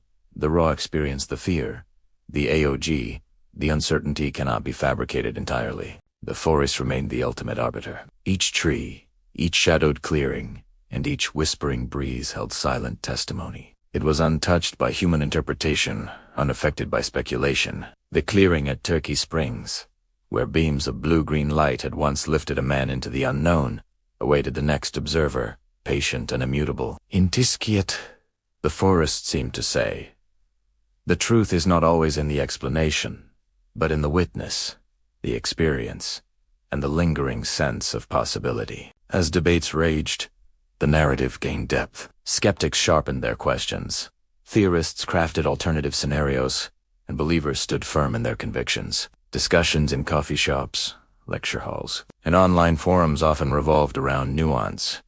Whether the event could be scientifically dissected, whether memories could be trusted, whether evidence truly pointed to extraterrestrial intervention, or whether it remained a human story magnified by imagination. Each conversation became a thread in a complex tapestry, weaving doubt, curiosity, and fascination together in equal measure. The story of Travis Walton, once confined to the silence of a remote forest, had become a mirror reflecting humanity's eternal tension.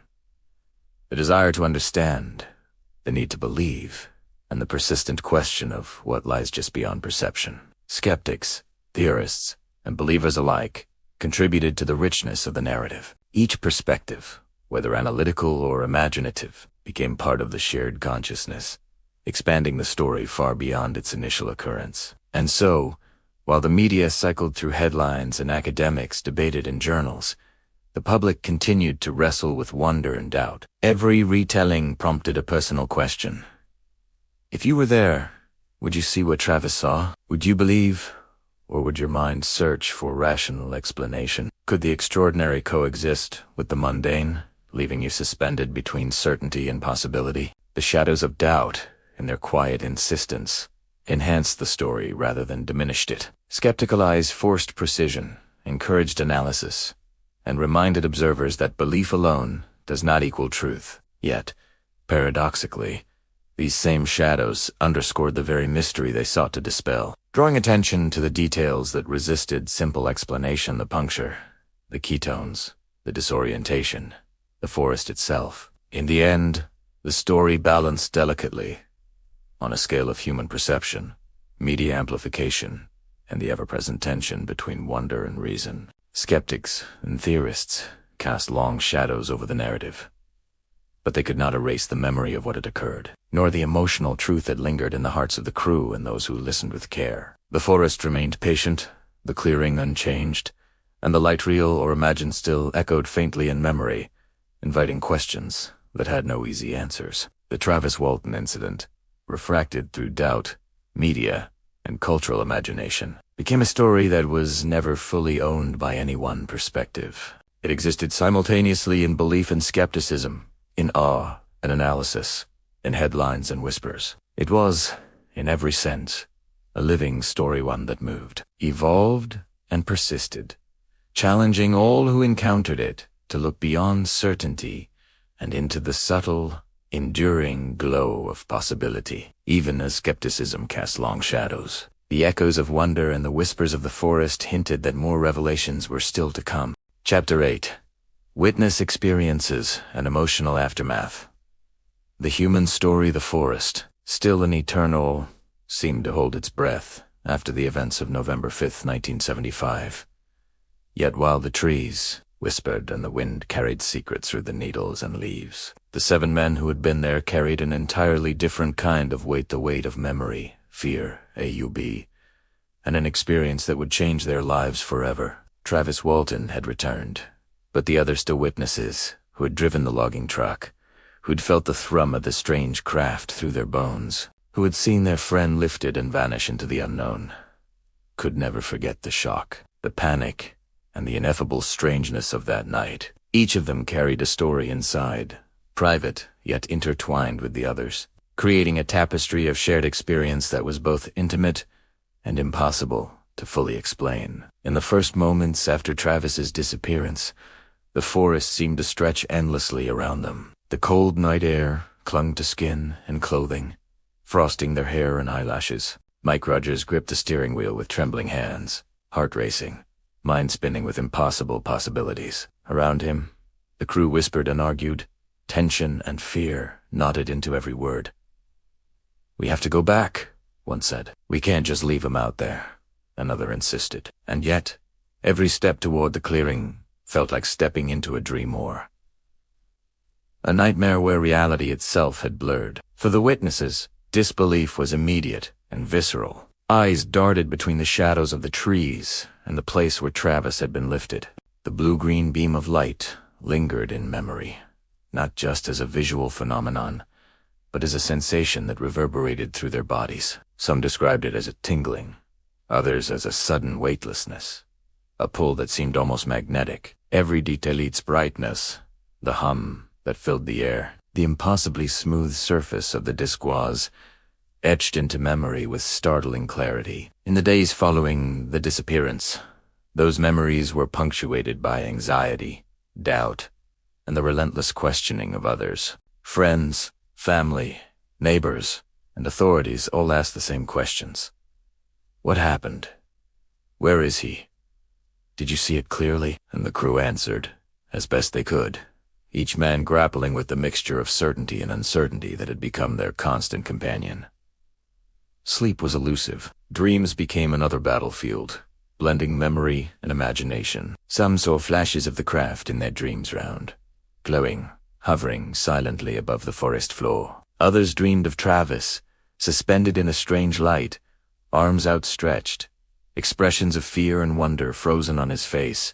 The subconscious had a way of replaying the impossible, making the intangible tangible, weaving reality into surreal, haunting patterns.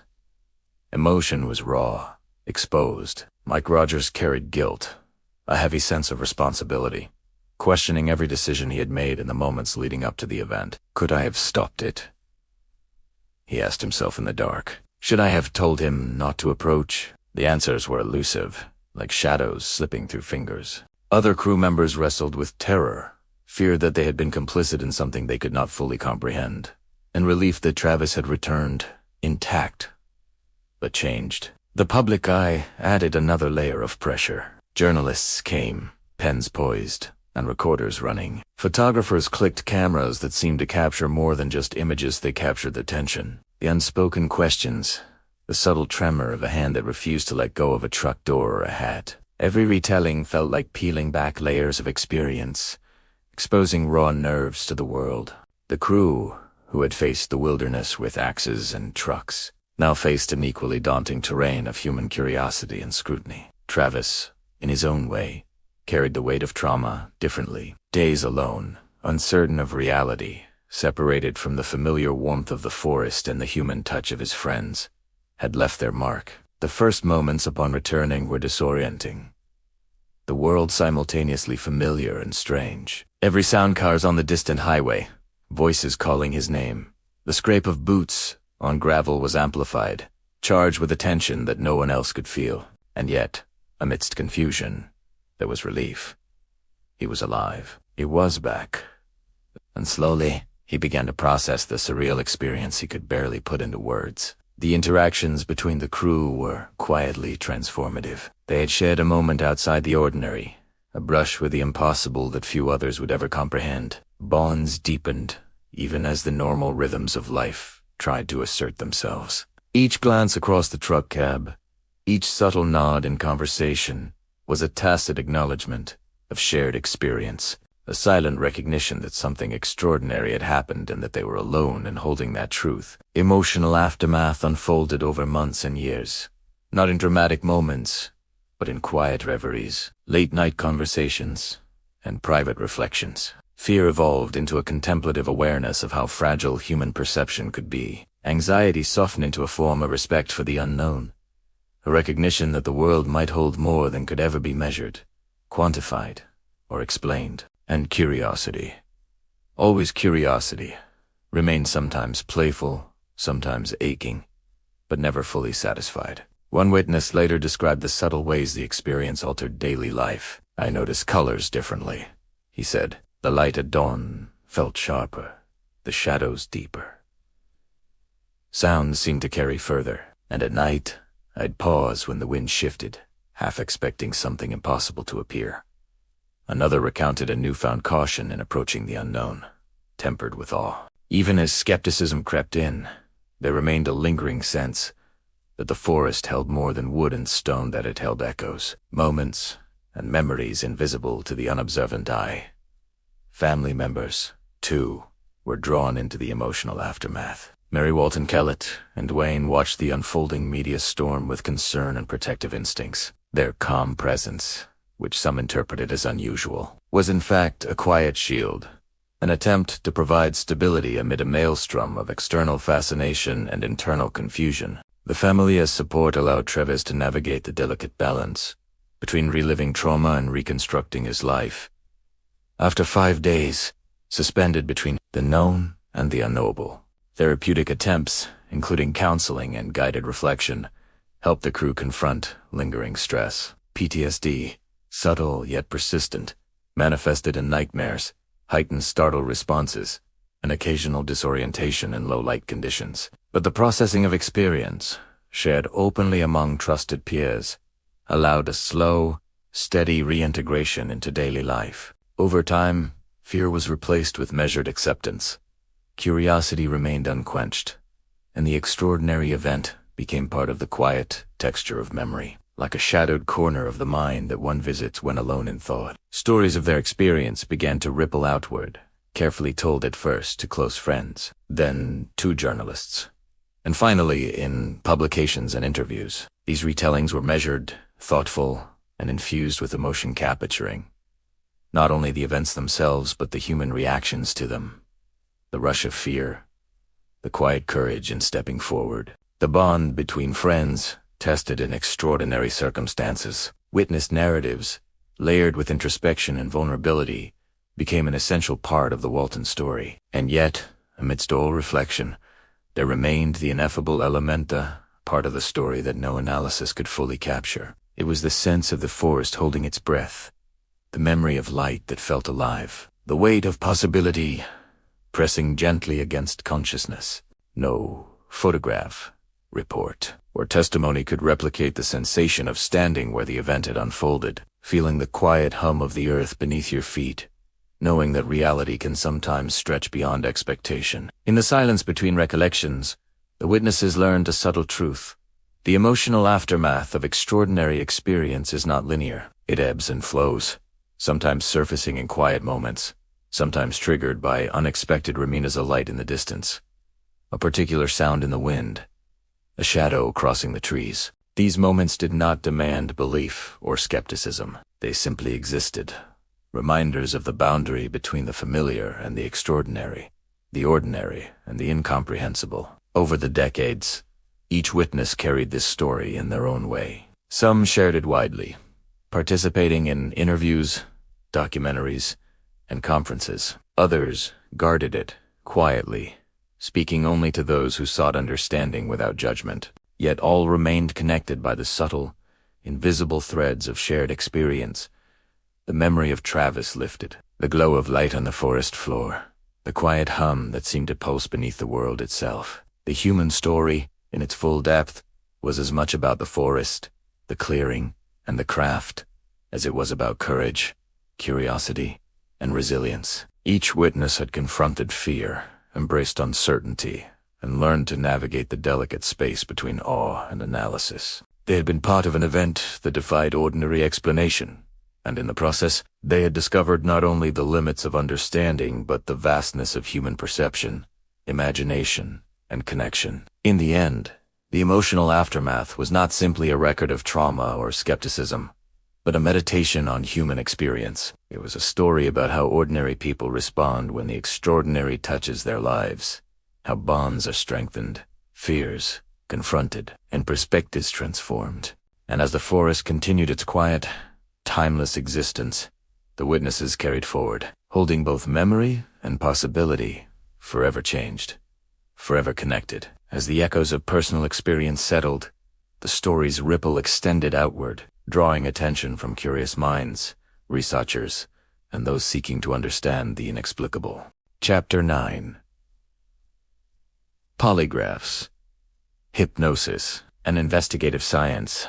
Testing the unknown, the forest was quiet again, but the world beyond it was buzzing. The mystery of Travis Walton had leapt from a remote clearing into headlines, whispers, and debates that stretched far beyond Arizona. In those first days after his return, curiosity had transformed into scrutiny. Scientists, journalists, and skeptics alike turned their gaze toward the men who had witnessed the impossible. They asked not only what had happened, but how it could be measured, verified, or explained. Science, by nature, demands evidence. It demands measurement. And yet, when faced with claims that defy ordinary experience, Even the most rigorous methods become entangled with human perception, suggestion, and emotion. The first tool brought to bear on Travis and his crew was the polygraph, often called a lie detector, though that title carries more aspiration than certainty. The crew gathered once more,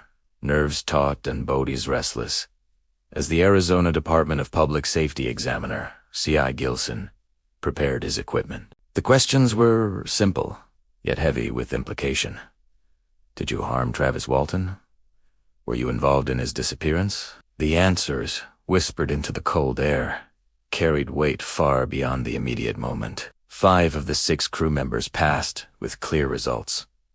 One's outcome remained inconclusive. It was enough to rule out murder, to suggest that no malicious hand had been involved, but it left a larger, more pressing question unresolved.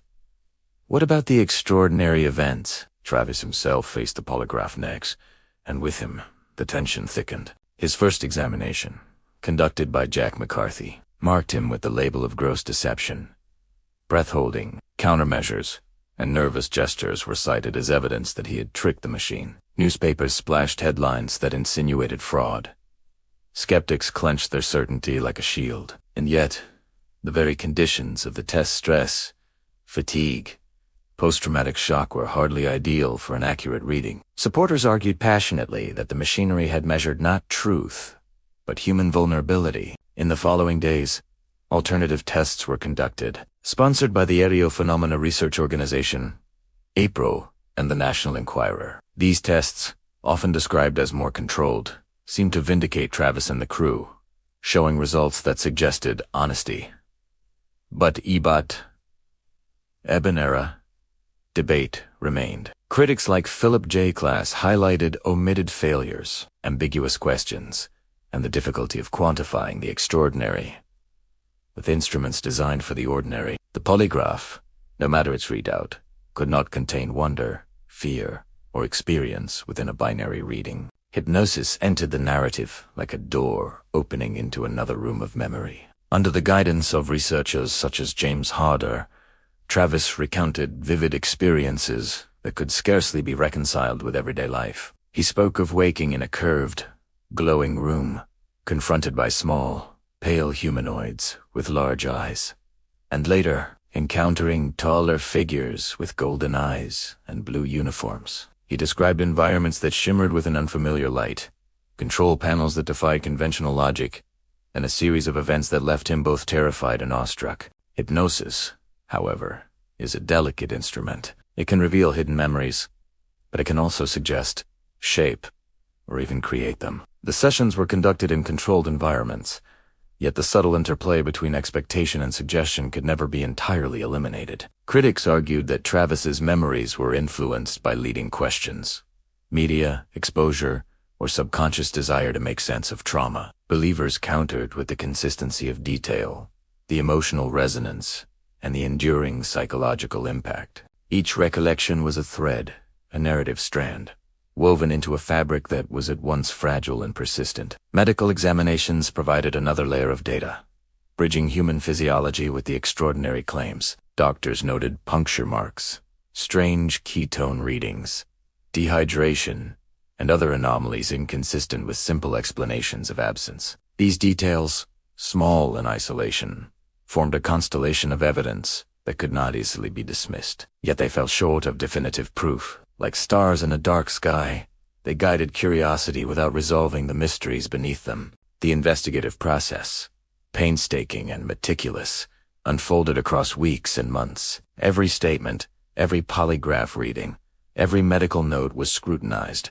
Investigators retraced steps in the forest, analyzed routes and distances, measured and even considered natural phenomena as potential explanations. A spotlight from the nearby Gentry Fire Lookout Tower, reflections from metallic debris, or even psychological projection were suggested by skeptics as plausible alternatives. The human mind, after all, is capable of extraordinary error, especially under stress, fear, and wonder. Despite the pressure of public expectation, the crew's testimony remained largely consistent. The collective narrative they presented, while debated, dissected, and at times ridiculed, held a strange coherence. Each description of light, movement, sound, and emotion aligned across multiple retellings, multiple tests, and multiple decades. And in those alignments, however imperfect, lay the seed of credibility, at least in the eyes of believers and curious minds alike. Journalists became chroniclers of this unusual intersection of human experience and investigative science. Every detail, from the subtle tremor of a hand on a steering wheel to the way Travis's eyes shifted when recalling the moment of levitation, was note. Cameras and microphones captured expressions, pauses, and tone, translating them into narratives that would spread across newspapers, magazines, and eventually television. Each retelling transformed the event into a shared story, accessible to those who had never set foot in Turkey Springs, yet compelling enough to provoke questions about reality, perception, and possibility. Over time, the polygraph and hypnosis became symbols of a larger struggle. The struggle to quantify to measure the extraordinary within frameworks designed for the ordinary. They were instruments of both revelation and limitation, capable of illuminating detail yet never fully containing the mystery. The witness's memories, the subtle physiological evidence, and the psychological impact formed a complex tapestry, one that resisted neat conclusions and invited contemplation, debate, and wonder. Even decades later, the narrative remained alive. Travis reflected on the polygraphs, the hypnosis, and the intense scrutiny with a quiet pragmatism. They can test machines, yes, he said, but the mind remembers in ways machines cannot understand. Some things can only be known, not measured. And in that reflection, the tension between science and experience became apparent, highlighting the limits of human understanding when confronted with the inexplicable. The human story, the scientific inquiry, and the enduring mystery converged in a quiet tension. Investigators, skeptics, and believers all moved through the same landscape, albeit with different eyes, different assumptions, and different expectations. The forest itself, unchanged and patient, stood as witness to both the extraordinary event and the human attempts to contain it. Every step in the forest, every measurement, every test, became a bridge between what was experienced and what could be confirmed or denied. Emotional resonance remained central. Witnesses described feelings that no polygraph could capture, all that settled like a weight in the chest, fear that lingered in muscle memory, curiosity that refused to be extinguished. These emotions were subtle, layered, and enduring like ripples across water long after the stone had sunk. They provided context, color, and texture to the raw data collected by investigators. Without these emotional dimensions, the story would be hollow, a set of dates, measurements, and results devoid of the human heartbeat that sustained it. Through all these examinations, all these tests, a remarkable pattern emerged. Human perception is both fragile and resilient. The crew could recount events with consistency, yet each retelling was infused with personal perspective, emotion, and subtle variation. Science could interrogate, measure, and analyze, but the core of experienced what it felt like to be there, to see the craft, to watch a friend vanish. That ineffability became the essence of the Walton story, a reminder that not all truth can be distilled into graphs, charts, or objective observation. As weeks turned into months, and months into years, the interplay between investigation and experience became the living narrative of the Walton case. Polygraphs and hypnosis were tools, yes, but they were not arbiters of ultimate truth. The mystery persisted, carried in memories, medical notes, and public fascination. And in that persistence lay a quiet lesson. The unknown, however scrutinized, retains the power to inspire wonder, to provoke questions, and to remind humanity of the vast spaces between certainty and possibility. Through it all, the forest waited, the clearing where light had danced, where Travis had been lifted, where the ordinary collided with the extraordinary, remained unchanged in its serene, patient beauty. And in that unchanging landscape, the story of science meeting experience continued to unfold a narrative, both factual and emotional, analytical and human, measurable and immeasurable all at once. With every test, every memory, and every measurement, The boundary between science and experience blurred, setting the stage for deeper exploration into media, skepticism, and cultural resonance. Chapter 10. Media, Public Opinion, and the Growing Legend, How the Story Spread, even as the forest settled back into its quiet rhythm. The story of Travis Walton refused to remain confined to the trees and trails of Turkey Springs. Word of the mysterious disappearance and return traveled rapidly, carried on the wings of curiosity and wonder, amplified by the human desire to share the extraordinary. What had been an isolated, almost private ordeal for a small logging crew became a narrative that stretched far beyond the borders of Navajo County, reaching into towns, cities, and eventually into the homes of millions. To the flicker of television screens, the yellowed pages of newspapers, and the growing hum of public discourse, from the very first report to authorities, the media sensed something extraordinary. A young man vanishing without trace and returning days later, with accounts of strange lights and otherworldly beings, was a story tailor-made for headlines. Editors debated wording, choosing phrases that would balance sensationalism with credibility. Missing logger found alive, claims UFO encounter, read one headline. Young man abducted by unknown craft, read another. Every line, every phrase, carried a weight that transformed the event from a local incident into a matter of public fascination. Television soon picked up the story, dramatizing it for viewers who had never set foot in Arizona. Interviews were conducted with Travis and the crew, their faces lit by the soft glow of studio lights, their voices carrying both weariness and conviction. Viewers could see the tremor in a hand, the slight hesitation before a word, the pause that spoke of a memory too strange to fully articulate. In these moments, the audience connected with more than just a story. They connected with human experience itself. Print media, meanwhile, offered depth, context, and narrative. Journalists combed through the details. The exact location of the forest clearing, the schedule of the logging crew, the timing of the disappearance, and the precise moment of Travis's return. They interviewed neighbors, family members, and officials, building a mosaic of perspectives. Each article contributed another brushstroke to the picture, revealing patterns, raising questions, and drawing attention to anomalies. The puncture marks, the ketone levels, the psychological state of the crew each became a topic of discussion, a piece of evidence in the court of public curiosity. Yet as the story traveled, it transformed. Dramatization crept in, sometimes intentional, sometimes unconscious.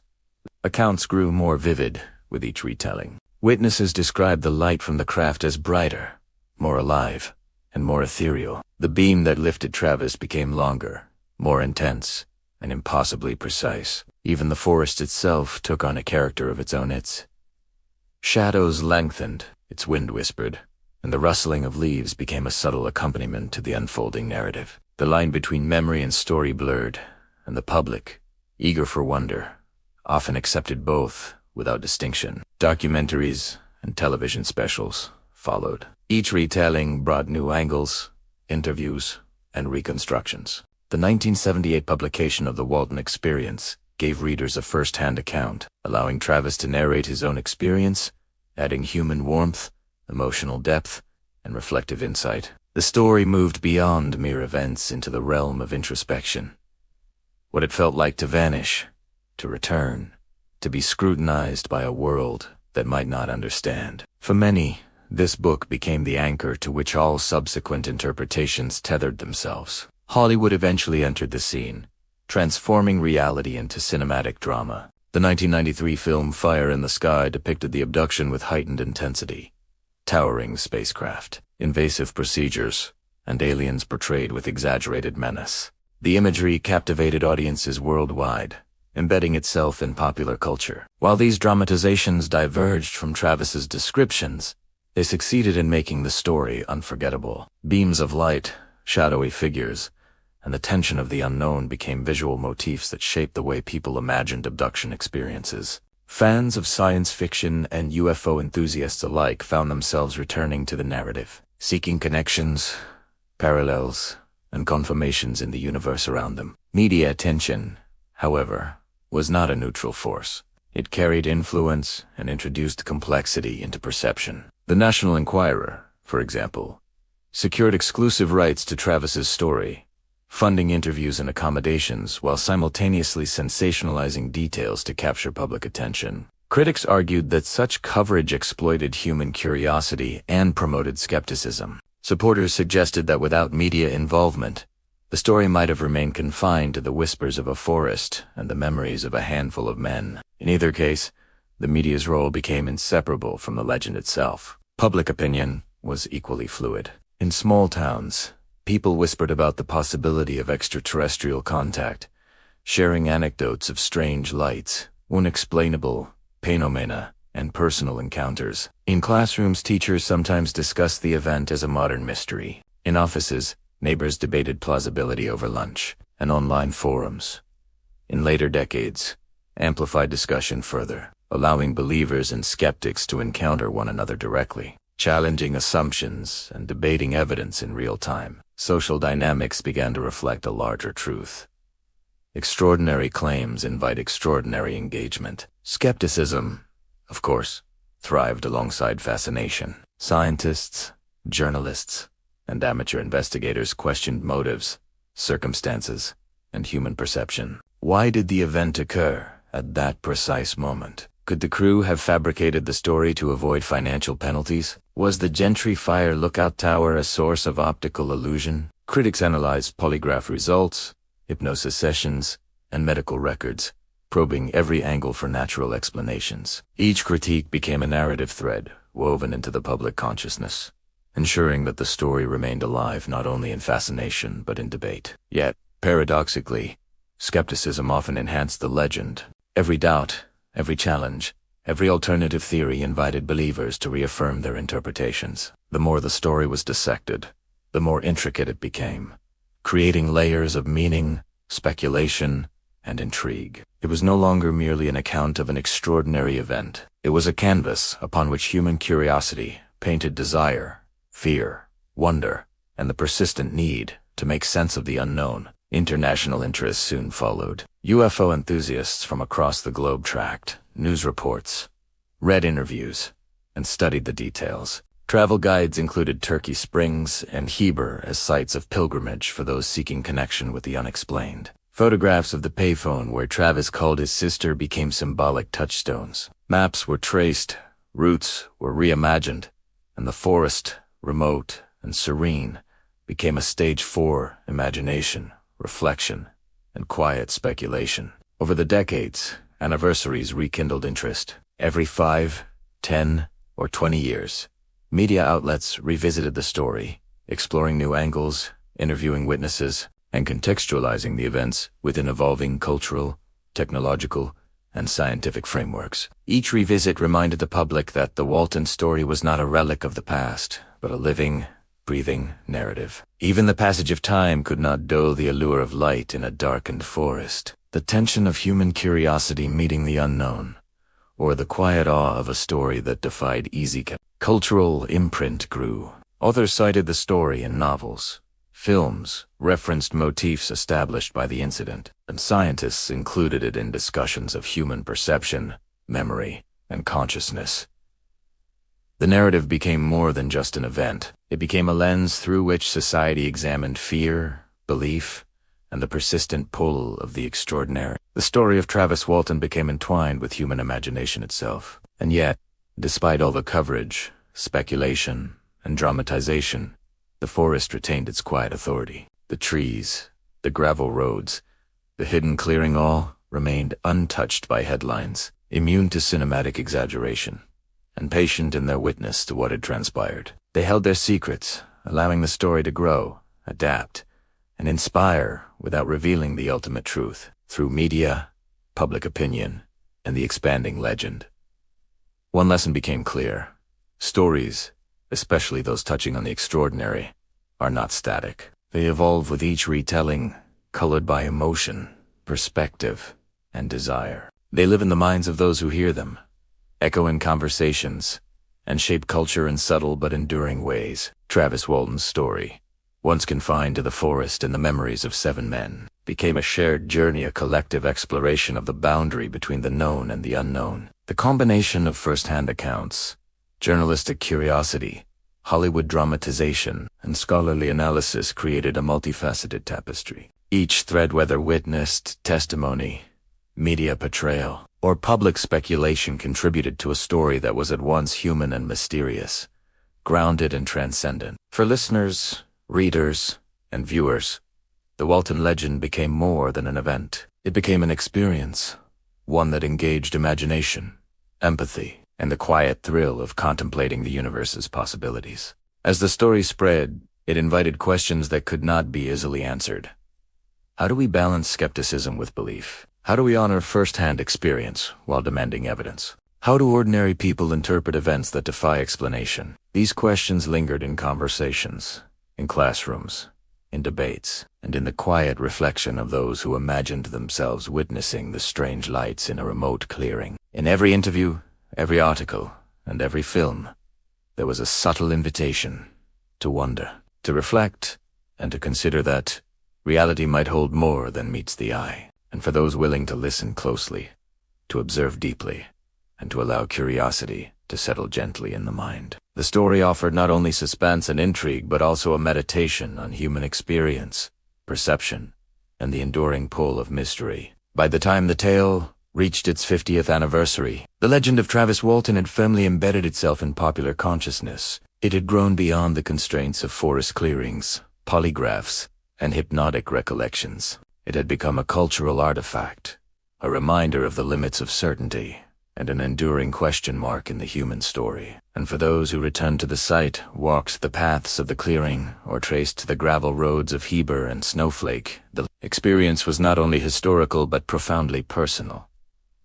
The forests remained that the light may still linger in memory, and the story continued to unfold in the minds of those who dared to wonder. As the story captured hearts and headlines, the world began to see that some mysteries are as much about culture and perception as they are about the events themselves. Chapter 11. Cultural Interpretations and Skeptical Theories, Bridging Belief and Analysis. The story of Travis Walton had spread far beyond the remote forests of Arizona. It had traveled into newspapers, television sets, living rooms, classrooms, and eventually into collective imagination. By the time it reached the broader cultural landscape, it was no longer just a narrative of a young man vanishing into the unknown. It had become a mirror reflecting human curiosity, skepticism, and the ways in which society interprets the inexplicable. The lines between reality, perception, and imagination blurred, and each retelling invited new interpretations. Cultural interpretations of the Walton incident began almost immediately. For some, the story was emblematic of the modern myth, a tale that combined ordinary life with extraordinary intrusion. The small Arizona town of Snowflake and the forests of Turkey Springs became symbols, not just of a geographical location, but of the meeting point between the mundane and the mysterious.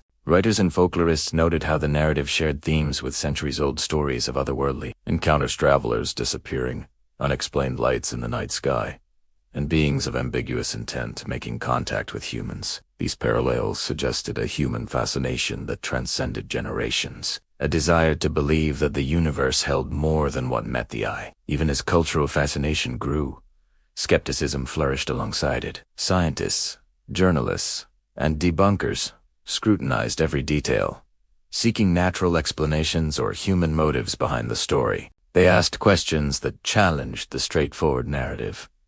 Could the incident have been staged to avoid contractual penalties for incomplete logging work? Was the proximity of the Gentrifier lookout tower responsible for creating optical illusions? Did the timing of the NBC dramatization, the UFO incident, influence Travis Walton's account? Every skeptical question added a layer of complexity, transforming the story into a case study of how evidence, perception, and human cognition intersect in extraordinary situations. Skeptical theories were as varied as they were inventive. Philip Hotan-Clase, prominent voice in debunking, suggested that the crew might have orchestrated a hoax, citing their potential financial incentives and personal interests. He scrutinized minor inconsistencies in testimonies, polygraph results, and the timing of Walton's fascination with UFO culture. Others, like Robert Schieffer, proposed more naturalistic explanations, imagining how lights from the Gentrifier lookout tower could create illusions that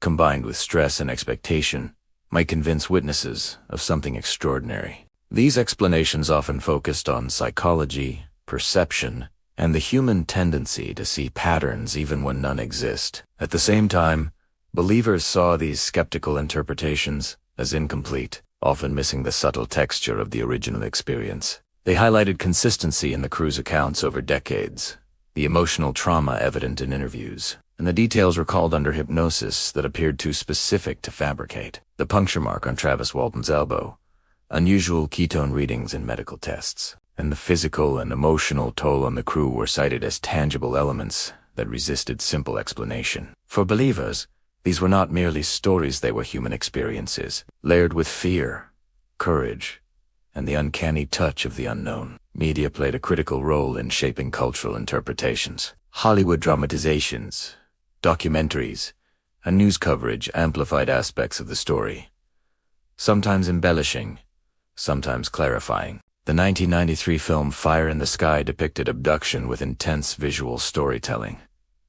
Beams of light, alien forms, and immersive sets that captivated audiences, although dramatizations often exaggerated or deviated from Walton's personal recollections. They contributed to the cultural lexicon, giving shape to how people imagined abductions, extraterrestrial contact, and the interplay of fear and wonder. Documentaries like Jennifer Stein's Travis, The True Story of Travis Walton, attempted to re-anchor the story in the human experience, highlighting trauma, eyewitness testimony, and emotional truth, even as they navigated the pressures of media presentation. Public interpretation also shifted as years passed. For some, the story became a cautionary tale about skepticism, perception, and the dangers of taking extraordinary claims at face value. For others, it was a source of wonder, a narrative that invited meditation on the possibilities beyond Earth, the limits of human understanding, and the profound mysteries that lie quietly in remote forests. Discussions at conferences, on forums, and in social media threads allowed audiences to participate actively, examining the story, debating its elements, and exploring how culture shapes belief. Educational perspectives added another dimension. Psychology and sociology students examined the case as a lens into human cognition, memory, and social dynamics. How does a group of people recall shared experiences under stress? How does media exposure shape memory, expectation, and public perception? The Walton incident became a case study in how extraordinary events are filtered through human understanding, and how cultural context amplifies, distorts, or embellishes experiences that might otherwise remain private. Even law enforcement and investigative communities engaged with the cultural dimensions of the story. Official records of interviews, polygraphs, and search operations were studied not only for facts, but for patterns in human behavior. How did individuals respond to extraordinary stress? What could the consistency of the crew's accounts reveal about honesty, suggestion, or social dynamics? Cultural interpretation and analytical skepticism intertwined, offering insights that transcended the specifics of the abduction claim itself. Religious and philosophical perspectives further enriched interpretation. Some saw the incident as a modern miracle or an encounter with forces beyond human comprehension. Others framed it as a moral story about curiosity, hubris, and the boundaries of human understanding. In lens, the narrative was refracted through personal belief systems, cultural histories, and existential reflections, expanding its impact far beyond a simple news story. As decades passed, cultural and skeptical interpretations became intertwined threads in the legend. Books, films, television specials, and academic papers all contributed to a multidimensional tapestry. Each retelling analyses added nuance. One could admire the courage of the crew, question the reliability of witnesses, marvel at the strange details, and critique media influence all. Within the same narrative, the story of Travis Walton became a reflection of how society navigates mystery, uncertainty, and wonder. And yet, amid all analysis and speculation, the human heart of the story remained. The crews experienced the fear, astonishment, and emotional intensity of witnessing something inexplicable resonated deeply. Even as skeptics debated the plausibility and cultural commentators analyzed its significance, The raw human experience was undeniable. The forest, the lights, the vanishing, and the return were anchored in the tangible realities of human emotion. Awe, disbelief, courage, and the quiet reverberations of the unknown. Modern discussions highlight the enduring tension between belief and skepticism. Social media platforms, particularly in the 2020s, became arenas where perspectives collided. Believers shared insights, memories, and theories. Skeptics countered with scientific reasoning, alternative hypotheses, and psychological explanations. These digital dialogues extended the story beyond geographic and temporal boundaries, showing that cultural interpretation is as much about ongoing conversation as about historical facts. In a sense, Travis Walton's story evolved into a mirror reflecting humanity itself. It illuminated the ways people respond to the extraordinary, how narratives shape culture, and how society negotiates the delicate balance between skepticism and wonder. Every retelling, every analysis, every emotional response contributed to a shared understanding of what it means to encounter something beyond ordinary perception. The legend was no longer just about lights in the forest. It was about the human response to the unknown, the persistent pull of curiosity, and the ongoing dance between belief, doubt, and imagination. The forest, serene and unchanged, continued to witness the unfolding story. Its gravel roads, rustling trees, and hidden clearings became silent observers, patient and eternal. It was as though the land itself absorbed the whispers, the speculation, and the wonder, holding them gently, without judgment. And in that quiet, the story grew richer, deeper, and more immersive, inviting each listener, reader, or viewer to step softly into its world, to feel the shadows of awe and curiosity, and to consider the possibility that some mysteries are not meant to be solved, only experienced. Through the lenses of culture and skepticism, the Travis Walton incident offered lessons far beyond the event itself. It illustrated the power of narrative, the impact of media, and the interplay between personal experience and societal interpretation. It showed how stories evolve, taking on lives of their own, shaped by belief, doubt, and imagination. And it revealed the profound ways in which the human mind seeks to understand, contextualize, and connect with what it cannot fully explain. Even 50 years after that November night, the story remained alive, vivid, resonant, and impossible to ignore. It served as a reminder that extraordinary events are rarely just events. They are experiences layered with perception, emotion, culture, and interpretation. They are stories that invite engagement, reflection, and a quiet sense of awe at the universe's complexity and mystery. And for those willing to listen carefully, to allow curiosity to linger, and to embrace both skepticism and wonder, the Walton story offered a gentle, hypnotic reminder of how vast, strange, and beautiful the unknown can be. The forest whispered on, holding secrets that both skeptics and believers could only begin to understand. Chapter 12. Government Involvement. UAP.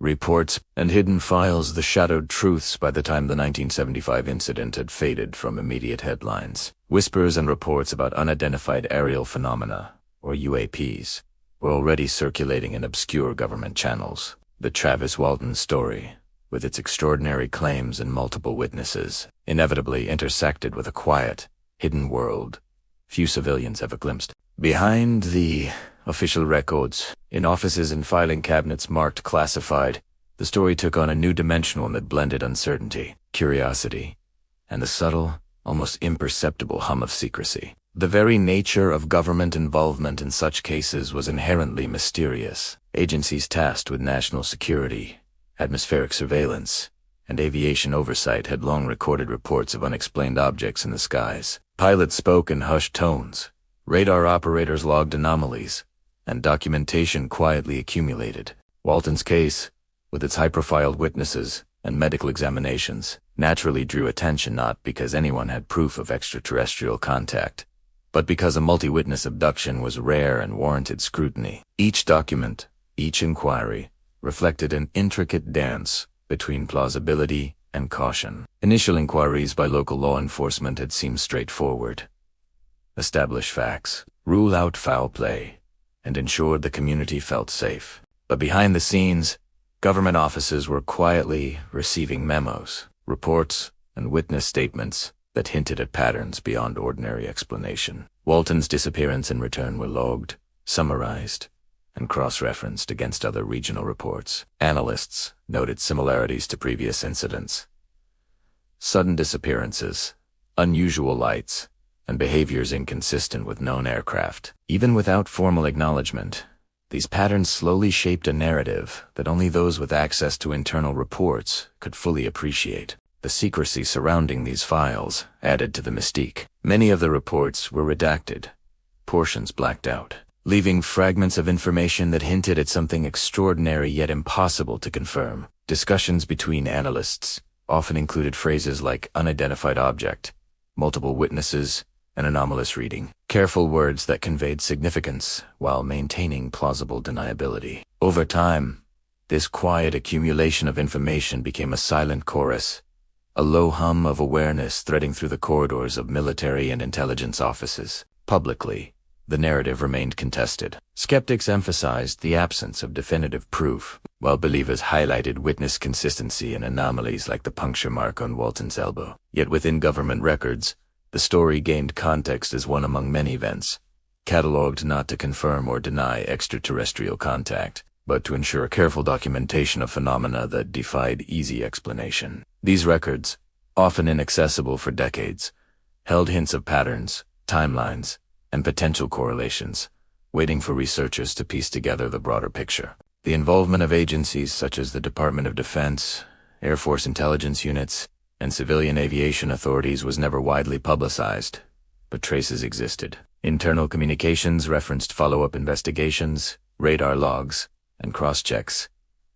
With other regional sightings, Walton's abduction was noted not merely as a sensational story, but as a data point in a much larger matrix of unexplained aerial activity. Each file, while heavily redacted, suggested that the government had been quietly monitoring, cataloging, and analyzing occurrences that the public might dismiss as anecdotal or fictional. One particularly fascinating aspect of these hidden files was the interplay between official caution and investigative curiosity. Analysts often approached such cases with skepticism, meticulously cataloging variables,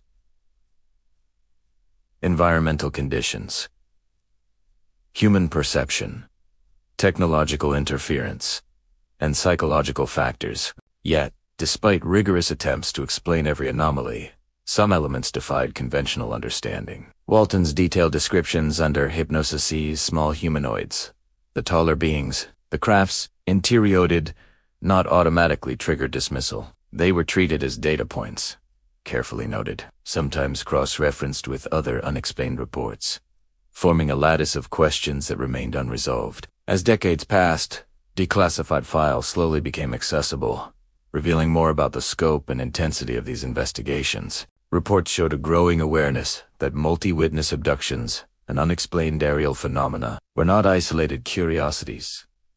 They were patterns requiring consideration. Memo after memo described sightings in Arizona and surrounding states, anomalous radar returns, and physical traces that resisted easy interpretation. Walton's case was often referenced in conjunction with others, suggesting a broader narrative of observation, analysis, and, perhaps, cautious acknowledgement of phenomena beyond conventional science. The stories in these files were often mundane on the surface: logistics reports, witness statements, flight logs, but beneath the surface, they carried a quiet tension. Analysts frequently noted behavioral observations, heightened fear, astonishment, and the lingering psychological effects on witnesses. Each observation, though clinical, revealed a human element, a recognition that encounters with the unexplained were not merely abstract events. They left impressions, emotional fingerprints, and sometimes enduring trauma. Government involvement also introduced the notion of controlled secrecy. While some information was quietly monitored,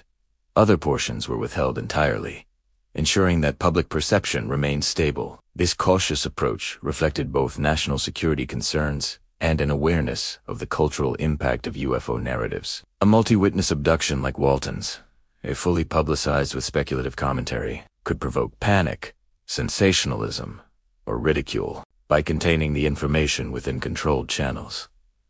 Agencies navigated a delicate balance between awareness and discretion, preserving both data integrity and public composure. In the early 21st century, interest in these hidden files surged.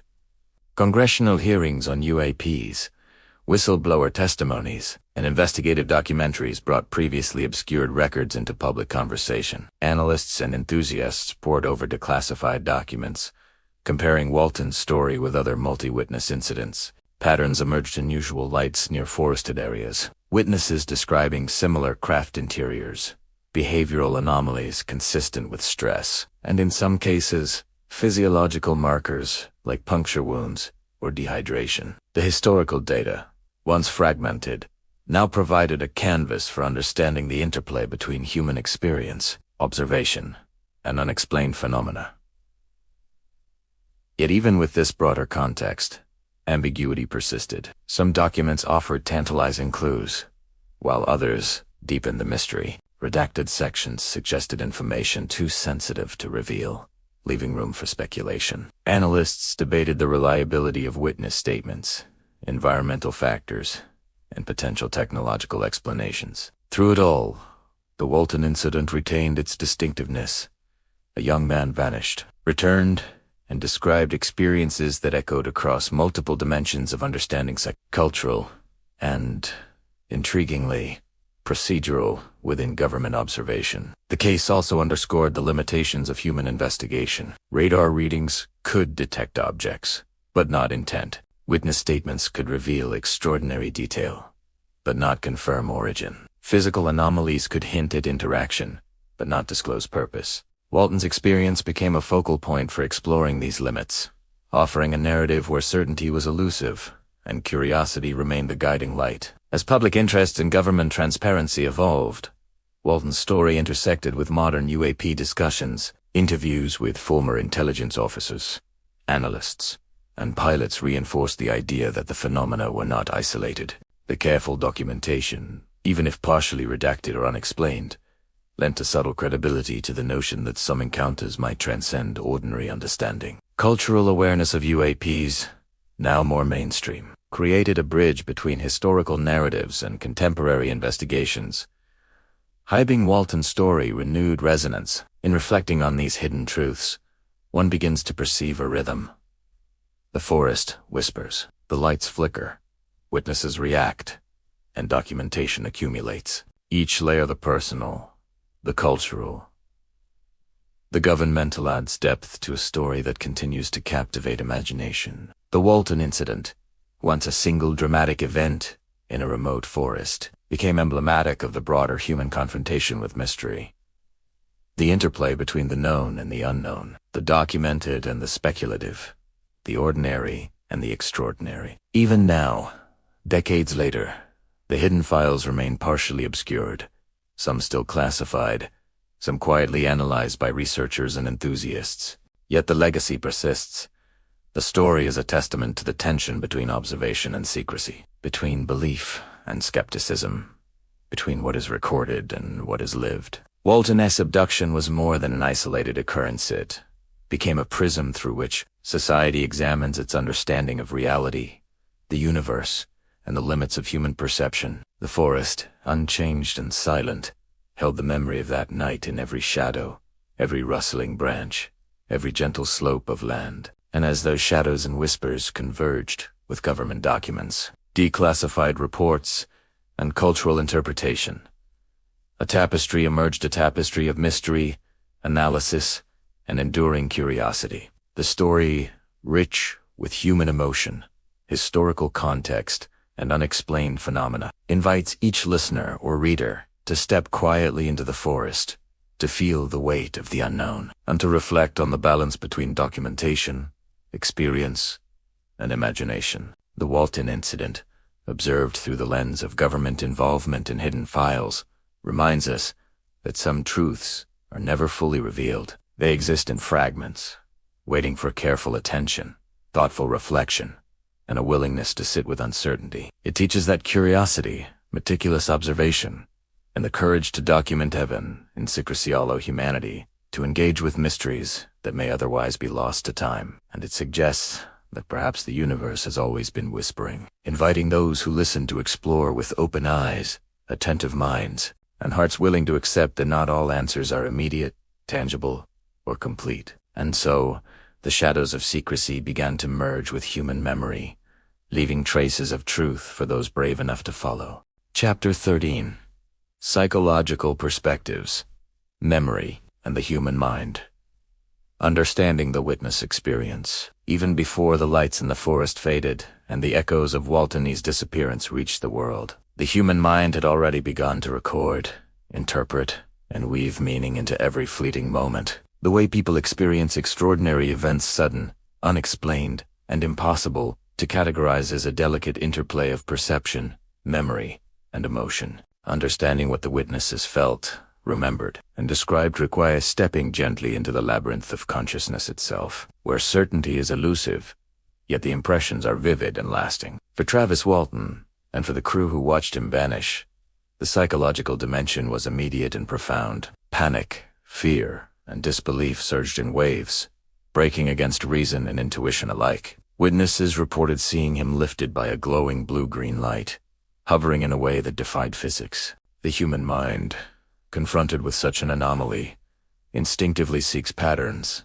explanations, and causes. Yet, in the midst of that cognitive storm, emotions seep in shock, confusion, and the subtle pull of wonder. Each crew member's perception was colored not only by what they saw, but by the way their minds struggled to process the impossible. Memory, as psychologists often note, is not a perfect recording of events. It is malleable, dynamic, and intertwined with emotion. When witnesses attempt to recall extraordinary phenomena, the mind sometimes fills in gaps, interprets ambiguous sensory information, or emphasizes certain details over others. This does not imply deception. On the contrary, the more emotionally charged and experienced, the more vividly it can be recalled, but also the more susceptible it is to slight alterations over time. The Walton incident, witnessed by 7 men and recounted over decades, became a rich study of how memory can preserve, distort, and even elevate an event into something simultaneously concrete and mysterious.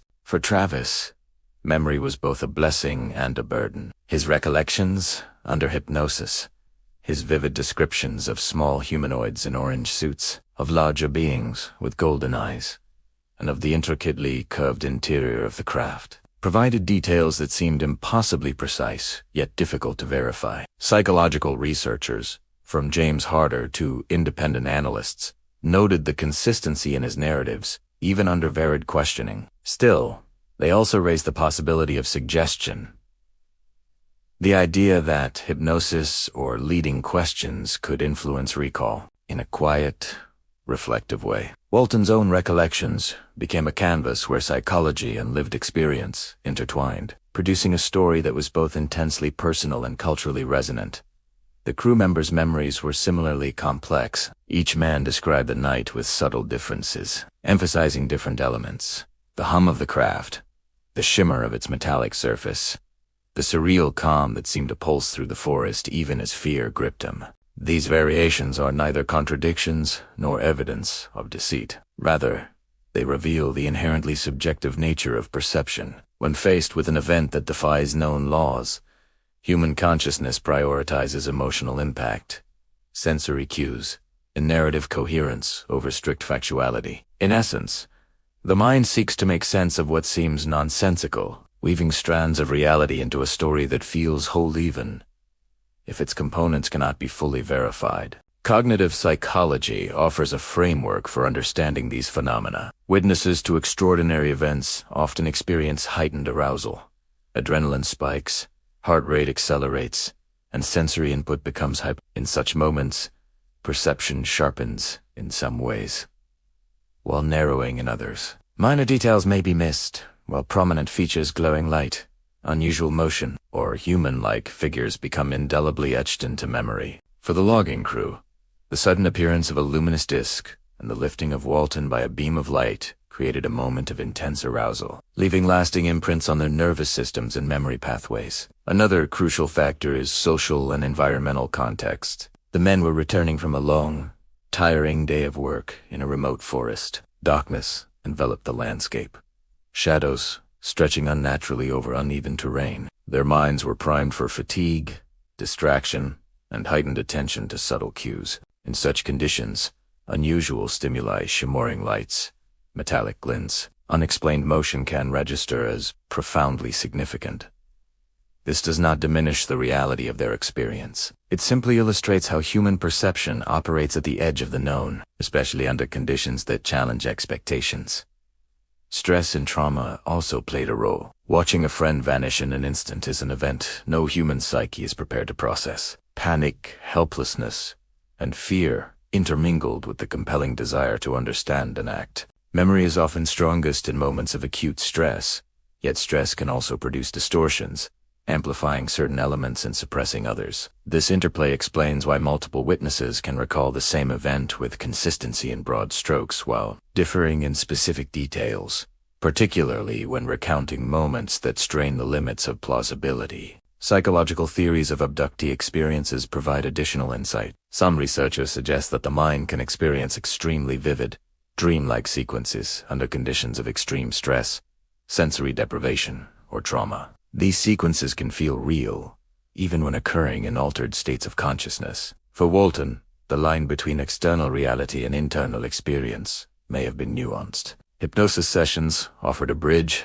guiding recollection, while simultaneously raising questions about suggestion and memory formation.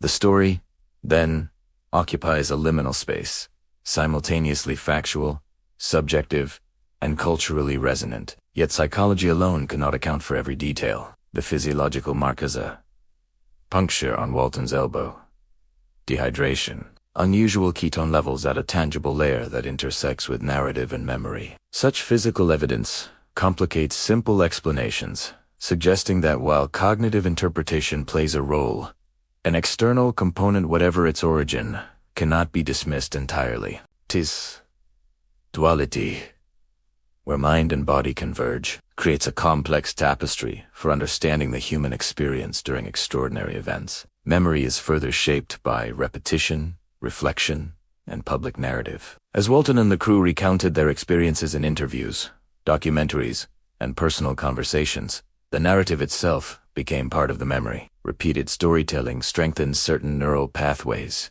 embedding details more firmly while allowing slight evolution in emphasis or tone. Over decades, the story of that November night in 1975 was not static. It grew, deepened, and intertwined with personal identity, cultural context, and shared belief. Researchers studying abduction phenomena often note the role of consensus reality, the agreement among witnesses about what was observed. In Walton's case, the 7 men formed a coherent group memory, each corroborating the other's experiences while highlighting unique perspectives.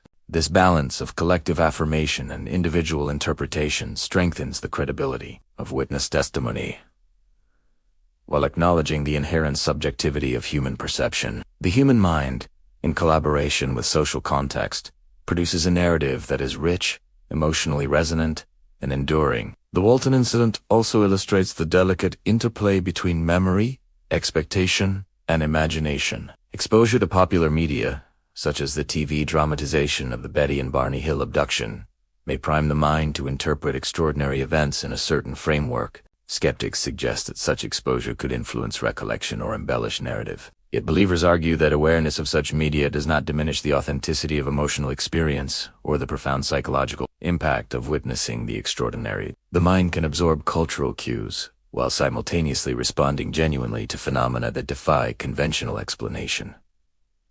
Emotions, too, are inseparable from memory. Fear, awe, disbelief, and wonder leave biochemical traces in the brain, reinforcing recall while shaping interpretation. For the Walton crew, the oscillation between terror and fascination created a unique emotional resonance that would echo through subsequent decades. These emotional imprints shaped the way they recounted the story, the words they chose, and the rhythm of their retelling. Memory became a living, breathing thing, infused with feeling, enriched by context, and colored by the mysterious. Ultimately, the psychological perspective reminds us that human perception is a lens through which the extraordinary becomes tangible. Memory, shaped by attention, emotion, trauma, and reflection, serves as both a recorder and an interpreter. It is not infallible, but it is profoundly real. The experiences of Travis Walton and his fellow crew members are testament to the resilience and complexity of the human mind, capable of processing the unthinkable, remembering with vivid clarity, and conveying narratives that resonate across generations. The forest itself seemed to echo these psychological truths. Shadows stretching across the clearing, the gentle hum of the night wind, and the quiet sway of the trees provided a backdrop for perception to unfold. The mind, attentive yet vulnerable, absorbed stimuli and transformed them into meaningful experience. Each rustle of leaves, each shimmer of distant light, became a touchstone for memory and imagination alike. Walton's story, while extraordinary, reminds us that human consciousness is finely tuned to detect, interpret, and remember even when confronted with the impossible. By studying the Walton incident through a psychological lens, we gain more than just insight into one event. We glimpse the nature of memory itself, its power to capture, to shape, and to transform experience into narrative. We recognize that witnesses are not merely passive observers. They are active participants in constructing reality, balancing perception with interpretation, and emotion with reflection. The mind, like the forest, holds its mysteries in quiet, patient depth, revealing them slowly to those who watch, listen, and remember. The story, then, is both about what happened and about how it was remembered. It is about the dance between external events and internal perception, between witness testimony and the subconscious mind, between lived experience and cultural narrative. Understanding the psychological dimension deepens our appreciation for the courage, curiosity, and resilience of those who have encountered the unknown. And so, the human mind emerges as both participant and witness, a silent observer to the extraordinary, quietly recording, interpreting, and transforming experience into memory. In that way, Walton's story is not just about UFOs or unexplained phenomena. It is about consciousness itself, the way we perceive, remember, and make meaning of what cannot always be explained. And as the mind contemplates the unknown, the story moves deeper into the subtleties of perception, memory, and the mysteries that shape our very understanding of reality. Chapter 14.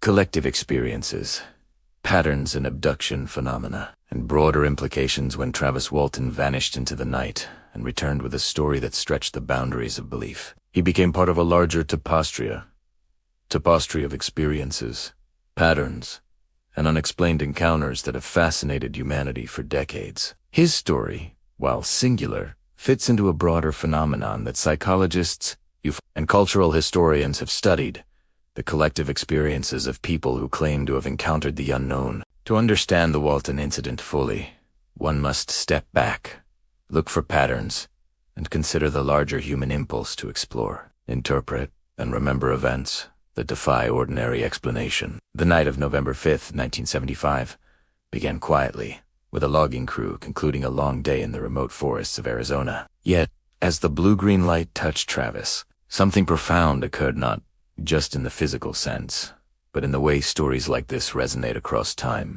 Individual accounts, when examined collectively, often reveal recurring motifs: sudden appearances of luminous craft, beings with humanoid or semi-human features, sensations of abduction or transportation, and intense emotional responses, including awe, fear, and a deep sense of wonder. These patterns emerge from countless reports, some documented rigorously, others whispered in private journals or personal confessions. Walton's experience sits firmly within this continuum. When researchers study multiple abduction cases, they often note striking similarities. Smile Baines, often described as bald, pale, or gray-skinned with disproportionately large eyes, appear repeatedly. Larger, more human-like entities, sometimes described with blonde hair or unusual eye colors, often accompany them. Witnesses frequently recount being lifted, transported, or observed in environments that feel simultaneously alien and meticulously structured curved rooms, glowing panels, unusual lighting. In Walton's account, These details, the orange-suited beings, the golden-eyed figures in blue uniforms, the gas mask episode reflect motifs that are mirrored in other testimonies around the world. But beyond the superficial patterns, there is a shared psychological and emotional experience. Many abductees report feelings of vulnerability, curiosity, and sometimes a profound sense of inevitability. Even when confronted with what seems impossible, witnesses describe processing the moment with acute awareness, focusing on minute details, and recording sensory information that often defies ordinary explanation. The human mind, trained to recognize patterns, seeks coherence in the midst of anomaly. In doing so, it constructs narratives that, while unique, resonate with the broader tapestry of similar encounters. Cultural and environmental factors also shape collective experiences. In 1970s America, media coverage of UFOs, movies, and television dramatizations introduced certain archetypes.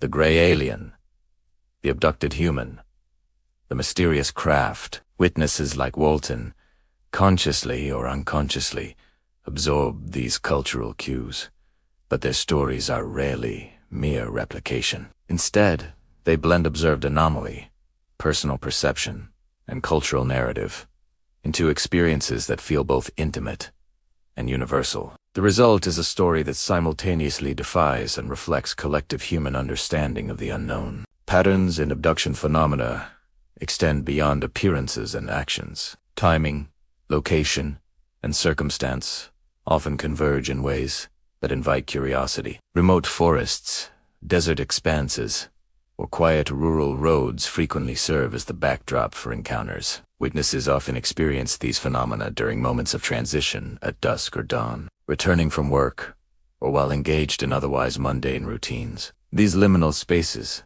where light and shadow mingle, seem to amplify perception and create a setting in which the extraordinary can unfold without immediate challenge or interruption. In Walton's story, the fading light of the Arizona forest, the tired but attentive logging crew, and the quiet isolation of Turkey Springs formed the perfect stage for an event that would resonate for decades. Beyond environment and perception, physiological and cognitive responses contribute to the shared pattern. Witnesses report heightened senses, rapid heartbeat, goosebumps, and an intense awareness of time slowing or stretching. Some describe sensations of floating or being pulled, while others note unusual odors, sounds, or tastes. These responses are consistent with acute stress, heightened focus, and the brain's natural inclination to process anomalies. Yet, even when grounded in physiology, the experiences are extraordinary, leaving an indelible imprint on memory and identity.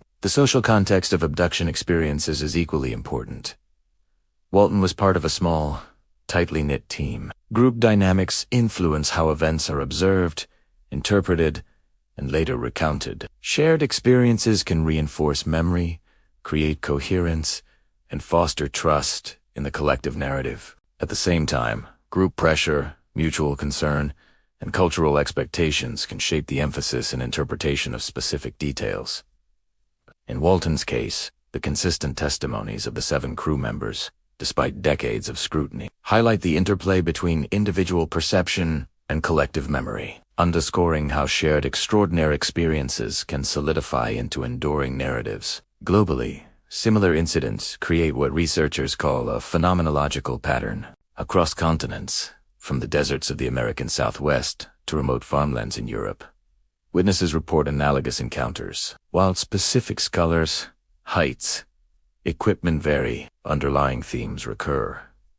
Sudden appearance, direct interaction, sensory anomalies, and a sense of being observed or studied. These patterns suggest that the Walton experience is not an isolated event, but part of a broader phenomenon that challenges our understanding of consciousness, perception, and perhaps even reality itself. The implications of these collective experiences ripple outward. First, they challenge assumptions about human perception.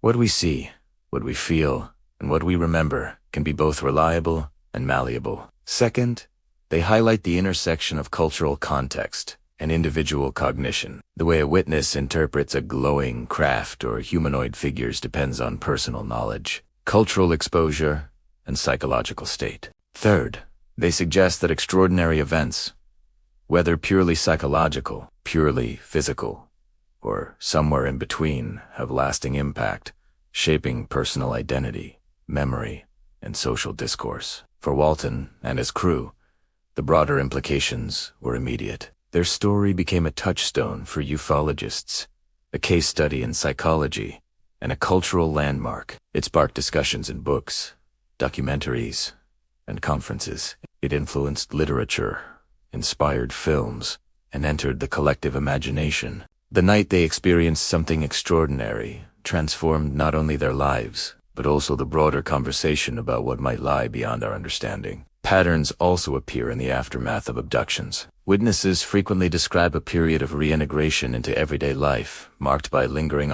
subtle changes in perspective, and sometimes social isolation. Sleep disturbances, vivid dreams, and subtle cognitive shifts often accompany the memory of the event. For Walton, the days following his return were filled with disorientation, physical recovery, and the gradual rebuilding of normalcy. For the crew, the emotional residue persisted in the form of curiosity, caution, and the weight of shared experience. These patterns emphasize that extraordinary encounters extend beyond the event itself, influencing the trajectory of lives and communities. By analyzing these collective experiences, researchers and storytellers gain a more nuanced understanding of the Walton incident. It is not merely a tale of one man lifted by light. It is a lens through which we observe the interplay of perception, memory, culture, and the unknown. Each element a vivid glow of the craft, the meticulous description of alien beings, the physical evidence. The emotional responses interweaves with countless other stories to create a pattern that is as fascinating as it is mysterious. Some patterns are statistical, some psychological, and some, perhaps, transcend current scientific explanation. The repetition of motifs across time and space raises questions about the nature of reality and the limits of human understanding. Are these experiences purely neurological, culturally influenced, or indicative of phenomena that we have yet to comprehend fully? The Walton case invites us to ponder these questions gently, without pressure or fear, allowing curiosity to guide us rather than judgment. Ultimately. The study of collective experiences and abduction patterns illuminates the broader implications of the Walton incident. It reminds us that extraordinary events are rarely isolated. They exist within a network of human perception, shared narrative, and cultural resonance. Each account, each memory, each sensation contributes to a mosaic that is both deeply personal and widely universal. Through these stories, we see not only the unknown, but also the remarkable capacity of the human mind to observe, remember, and interpret phenomena that stretch beyond the everyday. And as we look beyond individual stories to the patterns they form, a subtle yet profound truth emerges. These experiences, whether wholly physical, psychological, or a delicate blend of both, invite us to expand our understanding of possibility. They encourage empathy for witnesses, reflection on the nature of perception, and an openness to mysteries that defy conventional explanation. In this way, the Walton story, rich in detail, sustained by memory, and echoed in collective experiences, becomes a gateway, guiding us toward broader horizons of curiosity, wonder, and introspection. And as these patterns unfold across minds and memories, the story turns toward the unseen forces, symbols, and cosmic questions that stretch beyond human comprehension. Chapter 15: Symbols, Cosmic Patterns, and Hidden Connections in the Quiet. Shadowed corners of our universe, patterns emerge in ways that seem almost deliberate. Sometimes they appear in the stars above, sometimes in the symbols and markings left by encounters that challenge our understanding of reality. Travis Walton's experience, remarkable and singular though it may seem, is part of a broader tapestry of phenomena where symbols, cosmic patterns, and subtle signs intersect in ways that invite attention, reflection, and wonder. The night that Travis disappeared, the forest was alive with the usual nocturnal murmurs, the gentle rustling of leaves, the distant calls of wildlife, and the steady rhythm of his crew's footsteps as they made their way home. But when the craft appeared, hovering in the clearing with its yellowish glow and soft hum. Another layer of reality seemed to unfold, a layer that hinted at intent, design, and perhaps communication beyond ordinary language. Observers often note that the alien craft, in Walton's account and in many other abduction stories, seems adorned with symbols, geometric patterns, lights pulsing in rhythms, and markings that defy conventional interpretation. These symbols are never fully explained, yet they leave a lasting impression on those who witness them. Walton's description of the craft revealed subtle, intricate designs etched into the surface patterns that seemed to shimmer with their own energy. The blue-green beam that struck him appeared to follow a precise trajectory, as if guided by unseen intelligence. When he regained consciousness inside the craft, he noted circular panels, glowing grids, and alien inscriptions, their meaning elusive yet strangely familiar. Scholars and ufologists often debate the purpose of these symbols. Are they a form of communication, a mapping system, or simply an aesthetic design beyond human comprehension? Perhaps they are all of these things, and more. Symbols have a curious way of transcending time and space. Across cultures and centuries, human beings have perceived repeating motifs in nature, architecture, and art. Spirals in seashells, concentric circles in ancient stone monuments, and fractal patterns in plants all evoke a sense of order underlying apparent chaos. Walton's encounter, like many abduction stories, suggests that the cosmos itself may harbor symbols, repeated forms, and motifs that hint at an underlying intelligence or design. When these patterns align with human observation, they create moments of recognition that are both eerie and comforting, suggesting that the universe is coherent, even when its methods remain mysterious. Inside the craft, Walton noticed more than just the physical arrangement of rooms and objects. The movements of the beings themselves were patterned, precise, almost ritualistic. Their gestures, the sequence in which they approached him, and the way they responded to his actions seemed choreographed according to some internal logic. For a moment, he felt the weight of an unspoken language, conveyed entirely through motion, posture, and energy. Every glance, every tilt of the head, every soft hum of machinery became part of a larger, symbolic conversation. This concept of hidden communication is central to understanding the broader implications of Walton's story. Across multiple abduction accounts, witnesses often describe symbols or gestures that feel purposeful, as if they are meant to convey information without words. Sometimes these take the form of lights or panels on a craft. Sometimes they appear in the environmental triangle of lights in the sky, a sequence of sounds, or a pattern in the terrain. Over time, these repetitions create a subtle language, one that may operate on a level beyond human cognition,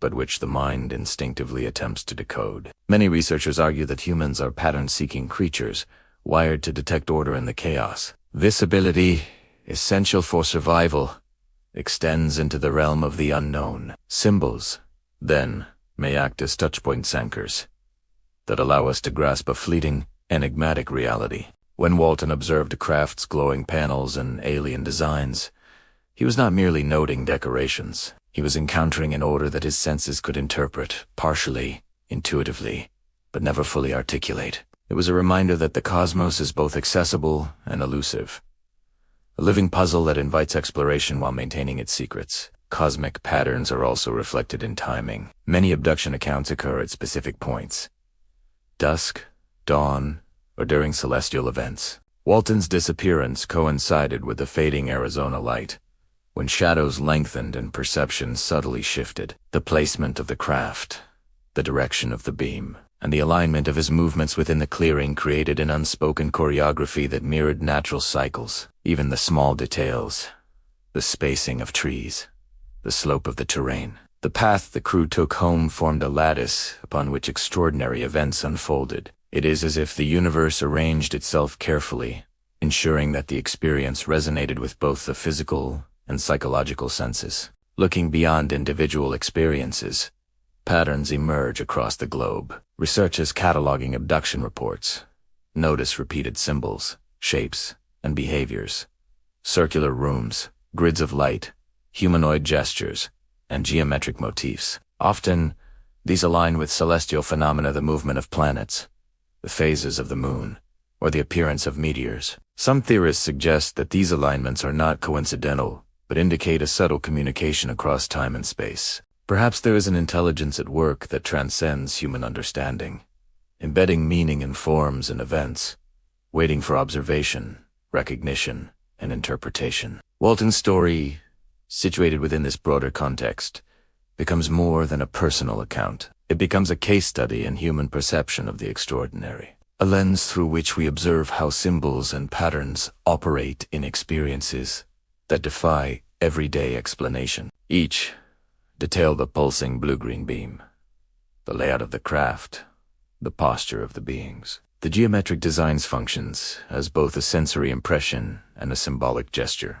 These elements interact with human consciousness, evoking curiosity, reflection, and sometimes an almost meditative awareness of being in the presence of something beyond ordinary reality. In contemplating these symbols and patterns, one cannot ignore the subtle emotional resonance they carry. Walton often described moments of awe and caution, a delicate balance between fear and fascination. Symbols, when observed under such intense conditions, do more than communicate. They evoke response, shaping perception, memory, and even physiological reactions. The soft hum of machinery, the glow of panels, and the measured movement of the beings all elicited awareness, a heightened sensitivity to the rhythm and order of events unfolding around him. It was a lesson in attentiveness, reminding him and us that the universe speaks in forms we are only beginning to perceive. Moreover, these hidden connections extend into human culture, across continents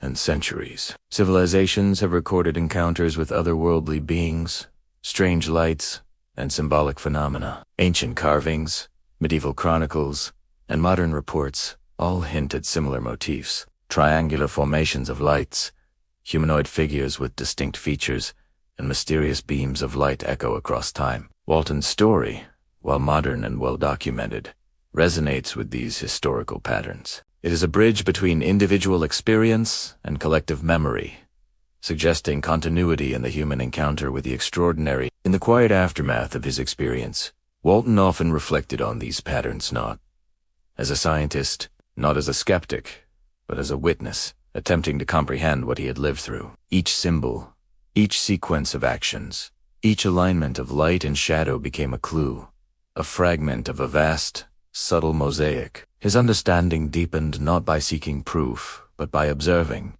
listening, and integrating experience with reflection. It is a lesson in patience, attentiveness, and the humility necessary to navigate the unknown. And so, the symbols and patterns encountered in Walton's journey are more than curiosities.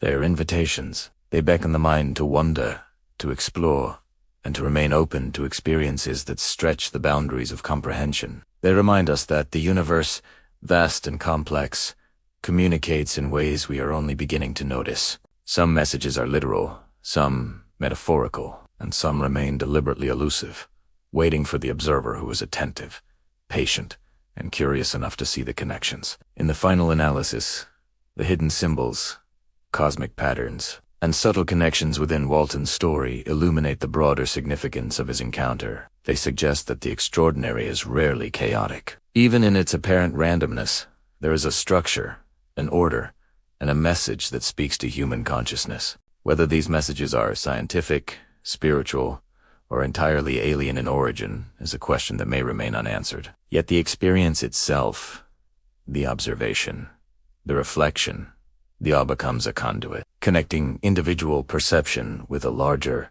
enigmatic reality. For those who listen, who ponder, who remain open to curiosity and wonder, the story extends beyond the event itself. It becomes a meditation on order, pattern, and the subtle language of the universe. Walton's encounter, with its symbols, motions, and cosmic rhythms, serves as a gentle reminder that there is always more to observe, more to understand, and more to experience if we are willing to pay attention. And perhaps in noticing these patterns and following the threads of light and gesture and symbol, we come closer to understanding the profound and subtle ways the universe whispers its secrets to those who are patient, watchful, and ready to dream. And as these symbols linger in memory, the universe begins to hint at secrets that stretched beyond vision, inviting exploration of deeper mysteries yet unseen. Chapter 16. The Science of Observation, Evidence, and Anomalous Data.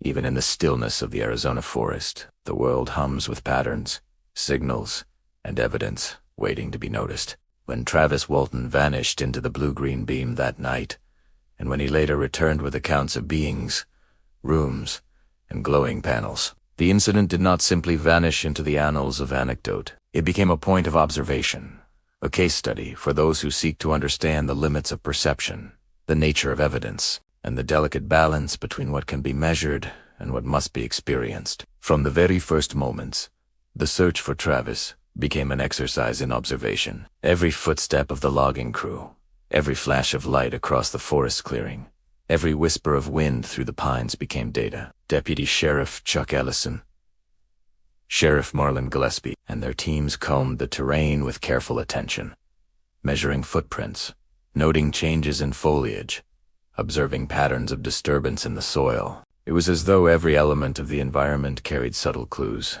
tiny fragments of a puzzle that was simultaneously tangible and intangible.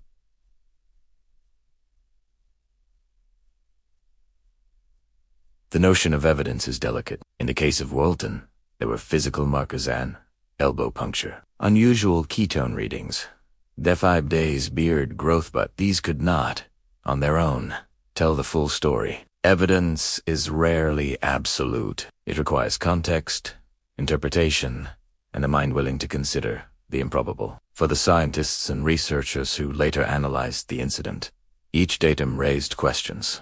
Could the puncture have a natural explanation? Could the unusual ketone levels result from dehydration combined with intense stress? Or did they point toward something entirely extraordinary? The ambiguity itself became a form of evidence, suggesting limits to what conventional science could capture. Observational science often relies on repetition, pattern recognition, and control. Yet Walton's case was outside controlled environments. The events unfolded spontaneously, with no laboratory to standardize conditions, no pre-existing protocol to follow. And yet, the data, the logs of the crew, the reports of law enforcement, the medical examinations formed a mosaic of observations that were remarkably consistent. Each independent account, each measurement, each note added depth to the understanding of the event, even as they left questions unanswered. Consider the polygraphs. These instruments, intended to detect stress or deception, produced conflicting data. One examiner concluded gross deception. Another suggested truthfulness. The machines measured physiological responses, heart rate, skin conductivity, respiration. Yet they could not measure the reality of what had been experienced. The contradiction itself became data, evidence not of truth or falsehood, but of the complexity of human experience and the limitations of instruments when faced with extraordinary claims. Hypnosis added another layer to observation. Under trance, Walton recounted minute details. The exact placement of panels, the order of the being's movements, the layout of rooms inside the craft. To some skeptics, these accounts represented suggestibility. To believers, they represented consistency and precision. Hypnotic recall may not be perfect evidence, yet it is a form of human observation that combines memory, attention, and emotional resonance. Each remembered gesture, each visualized symbol, becomes a data point in the larger story of what transpired that November evening. In addition to human observation, technological observation played a subtle role. The craft, if one accepts Walton's account, emitted a low hum, glowed with shifting colors, and moved in ways that defied conventional physics. For a moment, imagine the precision necessary to measure a hovering disk that can vanish at will, to track its position and energy emissions, to capture the subtle patterns of light and movement. Even today, scientists studying UAPs and similar phenomena struggle to record the subtleties Walton described. Anomalous trajectories, energy readings, electromagnetic effects, all suggestive of principles beyond current understanding. Data, in this sense, is both scientific and poetic. The anomalies in Walton's case, physiological, environmental, and observational, invite questions that extend beyond laboratory verification. How does one quantify wonder? How does one measure the shock of encountering beings that are simultaneously humanoid and alien? Comforting and unsettling, familiar and profoundly unfamiliar, the science of observation here becomes an art. Attention to detail, patience, and the willingness to notice the subtle vibrations of a moment that exists at the boundary between known and unknown. Even the timing of observations became part of the pattern. Walton's disappearance at dusk, his return at a precise interval of 5 days and 6 hours. The location of his awakening in a cleared stretch near Heberthi's temporal and spatial coordinates form a lattice of data. Analysts can map them, measure them, and compare them with other reports. Patterns emerge: durations of abduction, locations relative to landmarks, alignment with natural or celestial features. Each dataset becomes part of a broader effort to detect order within apparent randomness. Beyond the incident itself, the phenomenon of anomalous data extends to reports worldwide. Researchers catalog abduction cases with attention to detail, witness statements, medical anomalies, environmental traces, and symbolic observations. Patterns emerge across geography and culture, repeating motifs that echo Walton's experience. Some claim that these similarities suggest a universal framework for the unknown, a system of observation and interaction that spans human perception, time, and possibly dimensions beyond our current comprehension. Evidence is not only what is seen, but what is felt. For Walton and his crew, observation extended to emotional perception, fear, ARD, disorientation, and wonder. These affective responses are data points in themselves. Scientists and psychologists note that intense experiences alter memory, physiology, and cognition. Thus, human experience becomes a lens for observation, a necessary complement to physical data. The subtle rise in heart rate, the involuntary gasp, the instinctive avoidance or approach, all these signals carry information, offering insight into encounters that defy conventional measurement. Medical examinations further illuminate the intersection of observation and data. The puncture mark, measured and dated. The elevated ketone levels, signs of dehydration and disorientation, all quantifiable, yet the interpretation of these signs is fluid. They suggest stress, trauma, or biological response, but cannot fully explain the circumstances that led to their occurrence. Observers must reconcile physical evidence with narrative testimony, physiological data with experiential detail, and objective measurement with subjective awareness. The tension between these layers is where the science of observation becomes both challenging and compelling. Observation is also collaborative. In Walton's case, multiple witnesses provide triangulation. The crew, law enforcement, family members, and later each contributes a viewpoint, adding depth and complexity. Discrepancies appear, but consistencies remain. Patterns of recall, description, and emotional response can be compared and analyzed. Anomalous data, once isolated, begins to coalesce into meaningful clusters. Even small details, the angle of a tree branch, the spacing of footprints, the sequence of a vehicle's path, enhance understanding of the event as it unfolded in real space and time. Modern technology adds a further layer. Satellite imagery, radar records, and electromagnetic studies allow researchers to search for residual evidence in ways impossible in 1975. While direct verification remains elusive, these tools expand the horizon of observation, offering glimpses into correlations that might otherwise be invisible. The challenge remains to distinguish signal from noise, meaningful anomalies from coincidental patterns, a delicate, contemplative process that mirrors the quiet, patient nature of bedtime reflection, where observation is more about noticing than rushing to conclusions. Finally, observation is a mirror. As we track Walton's movements, measure anomalies, and interpret evidence, we are also learning about the human capacity to perceive, remember, and integrate extraordinary experiences. Observation, when paired with openness, curiosity, and reflection, becomes a bridge between ordinary life and the extraordinary. It teaches that evidence is not only what can be recorded, but what can be felt, interpreted, and pondered, a lesson as subtle as the blue-green glow of the beam that once lifted Travis Walton into a reality few of us have ever glimpsed. In this way, the science of observation becomes a meditation, a quiet attention to details, a gentle tracking of anomaly, a patient acknowledgement of mystery. Walton's story provides a canvas for this process, illustrating how evidence physiological, emotional, and environmental interweaves to create a narrative that is coherent yet open-ended, precise yet mysterious, scientific yet profoundly human. It reminds us that the universe offers glimpses, patterns, and anomalies, often imperceptible, unless we pause to observe with intention. And when we do, the world expands not in spectacle, but in subtle understanding, a quiet acknowledgement of how the ordinary and extraordinary are intertwined, how evidence and wonder coexist, and how the act of observation itself can become a path to insight, empathy, and humility. And as the data unfolds, the story of observation opens doors to questions even deeper, where science and wonder meet on the edge of comprehension. Chapter 17. Patterns across encounters, connecting the dots of unexplained phenomena. It often begins with a single story, a lone encounter in a quiet place, almost ordinary in its surroundings. One night in the Arizona forest, a group of loggers drove home from a long day's work, unaware that they would witness an event that would ripple through time, memory, and collective curiosity. Travis Walton's experience, extraordinary and deeply personal, became the first thread in a much larger tapestry of encounters, lights, and inexplicable phenomena stretching across decades and continents.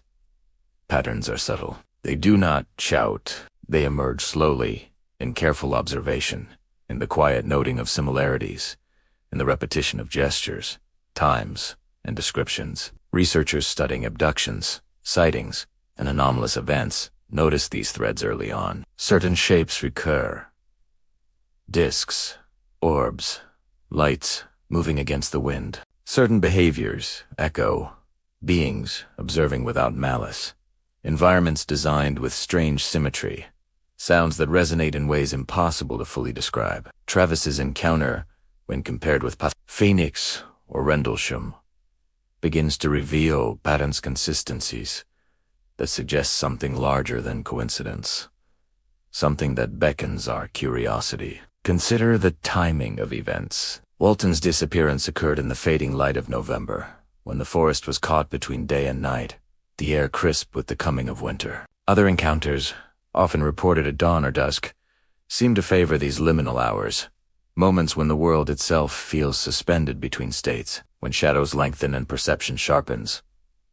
Could these moments of transition hold significance? Or are they simply the hours when human senses are most attuned, most alert, most open to subtle anomalies? Across encounters, the movement of craft often defies conventional understanding. Witnesses report hovering without noise, sudden accelerations, abrupt changes in direction, or light patterns that challenge comprehension. In Travis's case, the craft lifted him with a beam, vanished without trace, and appeared elsewhere only in memory. In others, objects materialize briefly, vanish, and leave only the impression of presence. These similarities form a pattern, not proof, not certainty, but a network of repeated behavior across time and geography.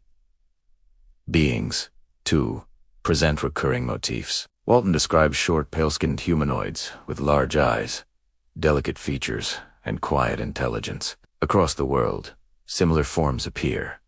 Beings of comparable stature, calm, the manner, and methodical movement. Some accounts mention suits, helmets, or uniformity, suggesting an order or purpose, a way of interacting that is measured and deliberate. Observers noticed eyes that are disproportionately large, hands that move with care, and an absence of overt aggression. In the quiet moments of retelling, these beings are not monsters, not invaders. They are witnesses, participants, and guides in stories that challenge the boundary between ordinary and extraordinary. The environments themselves contribute to the patterns. Light, sound, and space are altered in subtle ways. In Walton's experience, rooms curved gently, illuminated with diffuse brightness that did not sting but filled every corner evenly. Similar reports describe interiors that defy traditional geometry, panels glowing softly, controls emitting unidentifiable signals. Sound is minimal,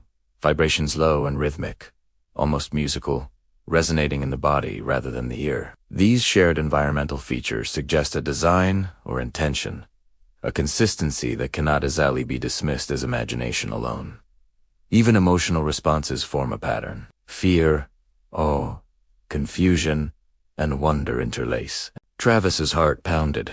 His mind raced. Yet there was also a strange, calm curiosity, a sense that he was being observed rather than attacked. Other witnesses describe a comparable mixture of emotions: the instinct to flee, the fascination that keeps one rooted, the subtle recognition that the encounter is meaningful, even if its purpose remains hidden. Emotional data, often overlooked, becomes a vital thread in the larger tapestry, a marker of shared human experience in extraordinary circumstances. When patterns emerge, they also invite questions.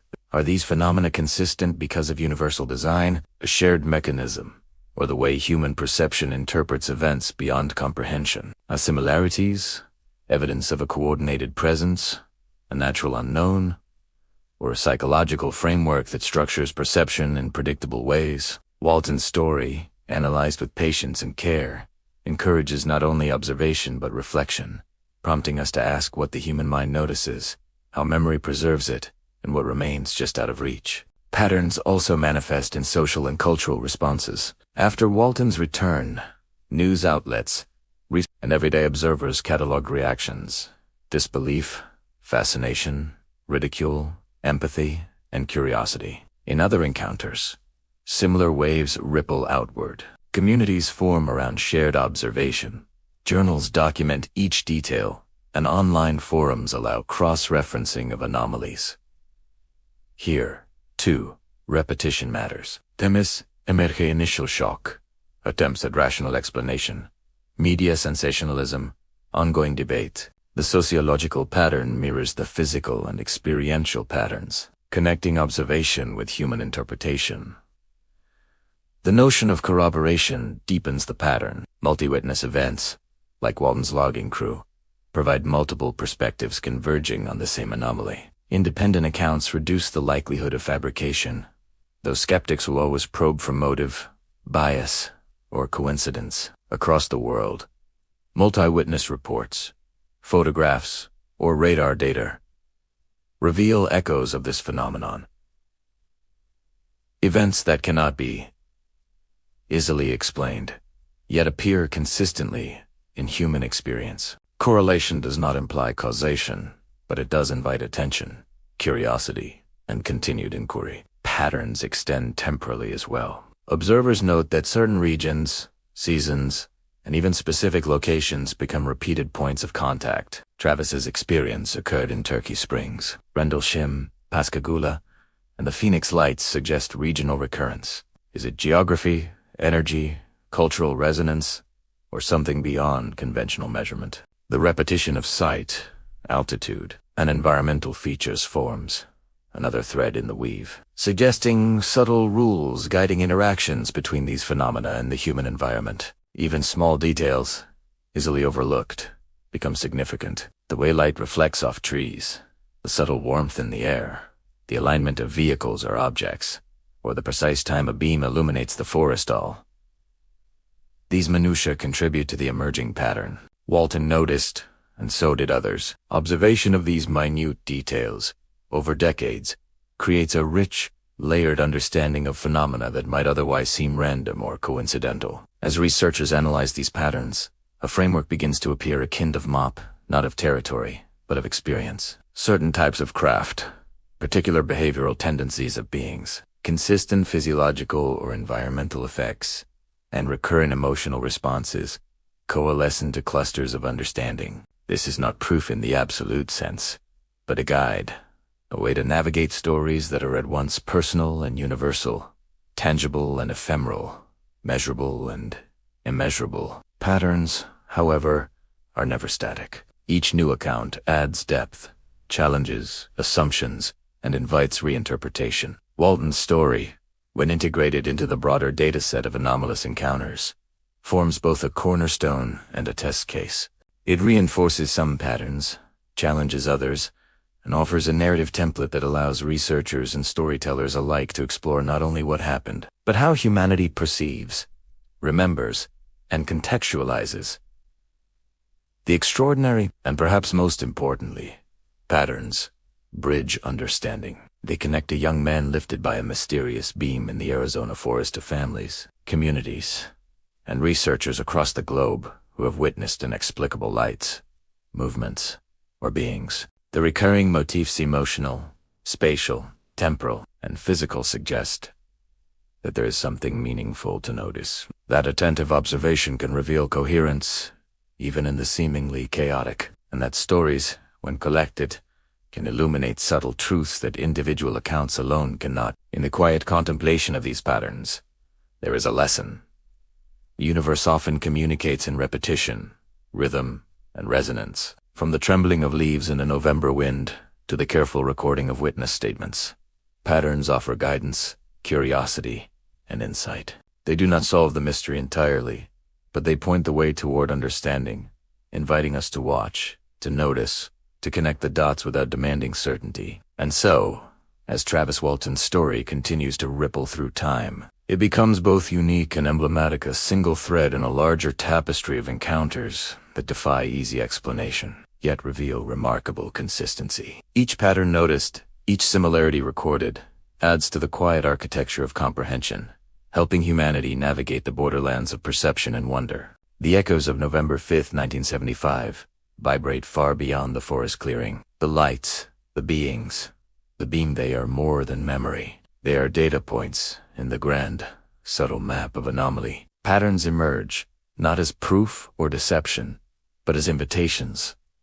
To look closer, to notice more, to embrace curiosity with patience and care. Through patterns, the extraordinary becomes observable, the ephemeral becomes traceable, and the story of Travis Walton becomes part of a larger, ongoing exploration of the unknown, a gentle, luminous thread connecting one night in the Arizona forest to the vast, mysterious web of human experience with the unexplained. And as these patterns spread across time and space, they reveal connections that hint at a deeper rhythm in the universe, waiting for those who choose to see. Chapter 18. Collective memory and the echoes of witness testimony. Stories are fragile things. They live in memory, carried by those who experience them, whispered in conversations, recorded in journals, and replayed in the quiet recesses of the mind. Yet, when the unusual touches human life, when a moment stretches beyond comprehension, it leaves a ripple not only in the immediate witness, but in everyone who listens, watches, or reads. Travis Walton's experience, unfolding on that cool November evening in 1975, is one such ripple. But what makes it extraordinary is not only the event itself, but the way it persists in collective memory, echoing through decades and across communities, creating a shared narrative that becomes as alive as memory itself. Memory is never simple. It is shaped, shaded, and refracted by emotion, attention, and the context in which it is recalled. Travis remembered the glowing disk, the blue-green beam, the gentle lift into the unknown, and the strange beings who observed him without malice. Each moment, preserved in vivid detail, became more than personal. Experience it became a lens through which others could glimpse a world beyond the ordinary. His crew, too, carried fragments of that night. The sudden terror, the disbelief, the uncertainty of what they had seen. These fragments, when shared in conversation, interviews, and later in polygraph sessions, accumulated into a collective consciousness, a communal understanding of the extraordinary. Witness testimony has a unique power. Alone, a story can be questioned, doubted, dismissed. But when multiple voices converge, consistent, overlapping, yet nuanced, they form a subtle architecture of credibility. The crew of 7, all reporting variations of the same event, provided layers of insight. Some remembered the glow of the disk differently, others focused on the soundless hum or the strange luminescence of the beam. Minor discrepancies, far from undermining the story, revealed authenticity. Memory is not rigid. It flows like water, shaped by perception, attention, and emotion. The heart beats faster. The mind lingers on detail. The body registers subtle shifts in light and sound. Memory encodes not only facts, but sensations, and those sensations leave impressions that endure. This shared memory has a profound effect on how the story is received. When an individual recounts an encounter, the listener evaluates it not only for content, but for the way it resonates emotionally, for the subtle cues of authenticity. Consistency across multiple witnesses amplifies that resonance. In Walton's case, the crew's responses were remarkably aligned over time. Even decades later, their stories retold in interviews, books, documentaries, and online forums maintained cohesion in the core events. The sighting of the craft, the mysterious abduction, and the profound disorientation that followed. Memory, however, is not only a personal vessel, it is a social one. Once stories are shared publicly, they enter a collective dialogue. In the 1970s, newspapers and television broadcasts became the first amplifiers. Interviews, like Walton's early recounting to the National Enquirer, broadcast the story beyond Arizona's forests. Audiences, far removed from the forest clearing, could feel the fear, curiosity, and wonder transmitted in the careful recollection of events. Later, books, films, and documentaries deepened this effect, allowing new generations to access the emotional landscape of the encounter, to feel the rising tension as Walton stepped toward the glowing craft, to sense the panic and hope intertwined in his crew's reactions. Collective memory, intis sense, functions like a web. Every retelling reinforces strands, creating connections between experience and perception, witness and audience, past and present. Consider how stories of abduction often mirror each other in subtle ways. The timing at dawn or dusk, the appearance of beings with large eyes, the quiet curiosity or fear of witnesses, the presence of unusual light or sound. Walton's story became a node in a vast network of shared experiences, linking not only those who were present, but the thousands of individuals who would later report similar phenomena, knowingly or unknowingly reflecting elements first captured in his encounter. But memory is also delicate. It can be influenced by suggestion, by repetition, and by cultural context. Critics have long questioned whether the details of Walton's account were shaped by prior exposure to media, by conversations with family or colleagues, or by the hypnotic sessions that attempted to unlock recollections. And yet, the emotional core of fear, the awe, the ineffable sense of being somewhere both terrifying and fascinating remains remarkably intact. The human brain encodes emotion more deeply than literal fact, and it is emotion that resonates across decades, that continues to engage and captivate, that transforms a private experience into a story with enduring power. This is where collective memory truly comes alive. In the echoes it generates, listeners internalize the narrative, replay it in their own minds, imagine themselves in the forest clearing, feel the unnatural pull of the beam, and wonder what it would be like to float suspended in light, watched by beings that do not speak, but communicate through presence alone. Each listener contributes to the memory network, storing fragments in imagination and reflection. Over time, these echoes amplify, and the original encounter grows beyond the confines of the forest, into classrooms, podcasts, social media feeds, and international discussion. A striking feature of Walton's story is its temporal endurance. Many events fade into obscurity, yet this one has persisted for half a century. Partly, this endurance is due to documentation, polygraphs, medical records, interviews, and books. But equally, it is due to the emotional resonance embedded in the memory. When a story stirs curiosity, when it captures the blend of wonder and fear inherent in the unknown, it becomes memorable, not merely as a set of facts, but as an experience that continues to exist in the minds of those who encounter it. The phenomenon of collective memory also reveals the importance of corroboration. Consider how Walton's story intersects with reports from others worldwide. Independent accounts often contain subtle similarities. The timing of the encounter, the physical characteristics of beings, the sensory impressions of light and sound, even the sequence of events. While each account is unique, the recurring themes form a pattern. These echoes, when aggregated, create a rich, multi-layered understanding of anomalous phenomena, providing and storytellers with points of connection, while maintaining the mystery that makes the experience compelling. Moreover, collective memory shapes the cultural context in which stories are received. Films like Fire in the Sky, books like The Walton Experience, and documentaries like Travis The true story of Travis Walton did more than recount events. They invited audiences to witness the unfolding mystery, to empathize with the human experience, to imagine a world just beyond the familiar. These cultural echoes reinforce the original memory, not through repetition alone, but through emotional and imaginative engagement, allowing the story to live and evolve. The interplay between individual memory and collective recollection is also instructive in understanding human perception. Witnesses report subtle phenomena: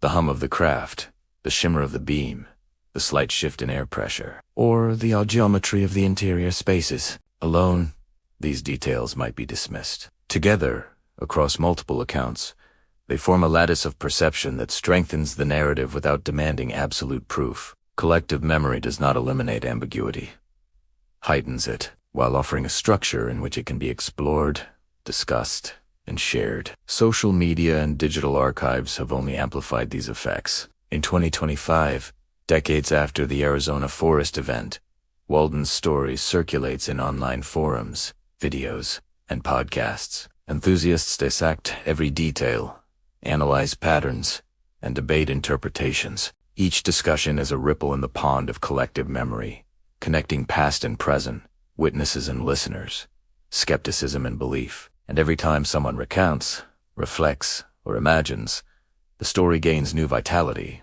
reinforcing its enduring presence in human consciousness. Ultimately, collective memory is a bridge between the individual and the shared, the observed and the imagined, the fleeting and the lasting. Walton's encounter, preserved in the minds of witnesses, documented in media, and reflected upon by audiences worldwide, becomes a living story. It is at once intimate and universal, personal and archetypal, grounded in a specific moment, yet echoing across time and space. As we listen, we participate. As we imagine, we contribute. The echoes of memory remind us that some experiences cannot be contained by a single witness or a single record. They belong, in part, to all who seek to understand, all who look at the night sky and wonder, all who feel the subtle thrill of encountering the unknown in a quiet, dimly lit forest. And so, the memory of that November night endures not simply because it was witnessed, not simply because it was recorded, but because it resonates in the human mind, in the delicate interplay of fear, curiosity, and wonder. Each retelling strengthens the echo. Each reflection adds a new layer, and each listener carries a fragment of that extraordinary night, perpetuating a story that refuses to fade. Travis Walton's experience, through collective memory, becomes more than an abduction narrative. It is a meditation on perception, a study of human attention, a testament to how shared experience can preserve mystery, emotion, and meaning. In the quiet folds of memory, across generations and continents, the echoes of that event continue to hum softly, inviting all who listen to wonder, to imagine, and to remember. And as these echoes spread, they invite new listeners to step closer, to feel the rhythm of memory, and to glimpse the extraordinary woven into the ordinary. Chapter 19. The subtle signs, clues hidden in the everyday of the world. Often whispers in quiet ways, it does not announce its mysteries with flashing lights or dramatic fanfare. Instead, it offers hints, subtle signs tucked into ordinary life, an unusual pattern of light, a fleeting shadow, a hum that lingers just beyond conscious hearing. For those who pay attention, the ordinary begins to shimmer with possibilities, and the line between mundane and extraordinary starts to blur. Travis Walton's experience was extraordinary in its immediacy, but what followed in the years after was a subtler lesson.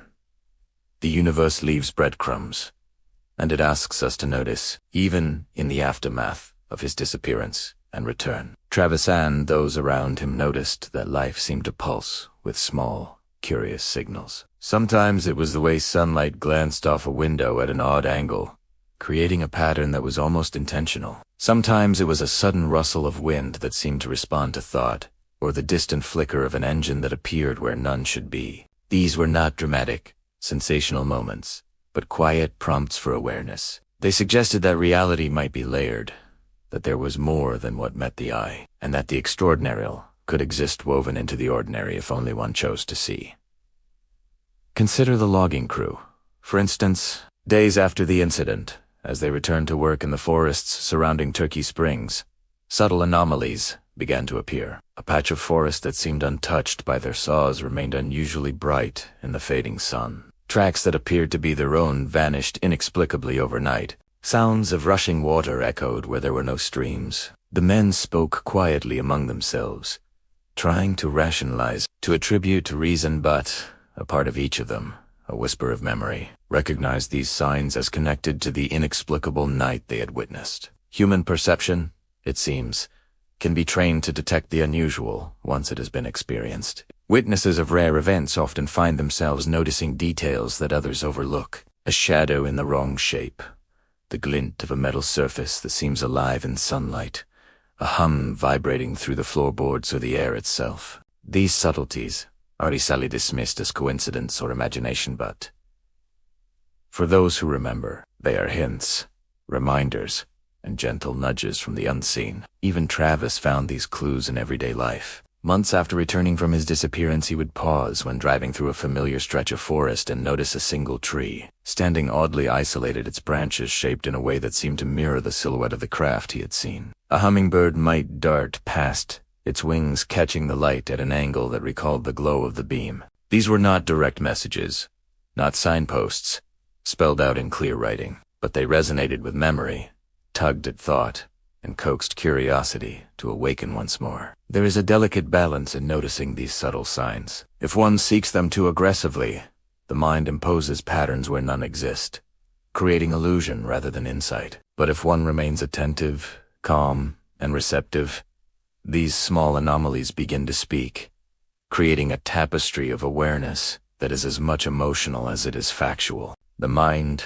body, and senses are invited to collaborate to see the familiar in unfamiliar ways, to wonder, to pause. Sometimes these signs appear as coincidences with uncanny timing. On anniversaries of the incident, electronic devices would occasionally flicker. Lights would dim for no clear reason, or strange reflections would catch Travis's attention. Friends and family noticed him staring into spaces where nothing seemed present, as if he were following a thread invisible to everyone else. Skeptics dismissed these occurrences as superstition or the mind's projection. Believers understood them as subtle affirmations.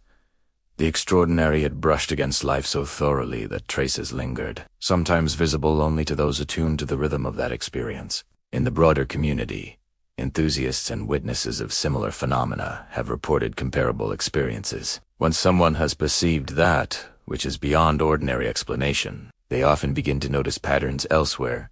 Lights hovering at odd heights, silent motions in peripheral vision, mechanical hums that align with thought or intention. These are not overt signals demanding attention. They are invitations, gentle and persistent, guiding the observer to recognize that the world may hold more than what can be measured or recorded. For Walton, these subtle signs became part of his daily life. He did not interpret them as proof of the craft, nor as warnings or directives. Instead, he allowed them to exist in quiet acknowledgement, moments of pause and reflection. A branch swaying in the wind could trigger recollection of the beam. A distant glow across the horizon could evoke the same awe and uncertainty he had felt as he rose into the unknown. In this way, memory and perception intertwined, creating a continuous thread between the extraordinary event and everyday life. Even in moments of personal reflection, the signs revealed themselves. Walking through familiar streets,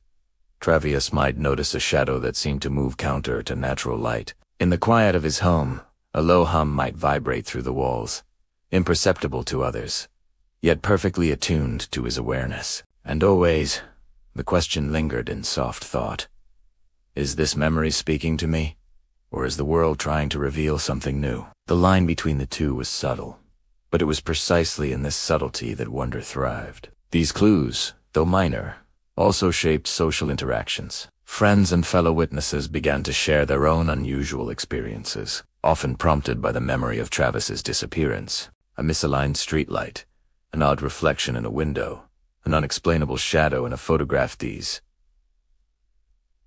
became conversation points, catalysts for curiosity, and opportunities for collective reflection. Slowly, the ordinary world was imbued with extraordinary potential. Ordinary moments became infused with narrative, with possibility, with a quiet thrill of recognition that something beyond understanding might be present. The subtle signs also teach patience. In a world that often demands certainty and clarity, the extraordinary is rarely immediate. Instead, it whispers, nudges, and waits for recognition. The forest, the night sky, the glint of light on metal or water, all these became part of a system of gentle reminders for Travis and those who followed his story. Understanding does not arrive fully formed. It builds incrementally through observation, reflection, and attention to the delicate interplay between memory and perception. There is also beauty in the smallness of these signs.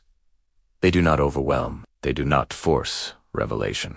A leaf falling in an unusual pattern, a sudden shift in shadow across the floor, a reflection that winks for just a moment each, is like a note in a melody that, when pieced together, begins to reveal a larger symphony. Observing these notes is an act of mindfulness, of being present in a moment that is always already alive, with unseen influence, and yet there remains mystery. These signs do not explain everything, nor do they resolve the tension between skepticism and belief. Some moments remain purely personal, imperceptible to others. Some reflections remain ambiguous, capable of multiple interpretations.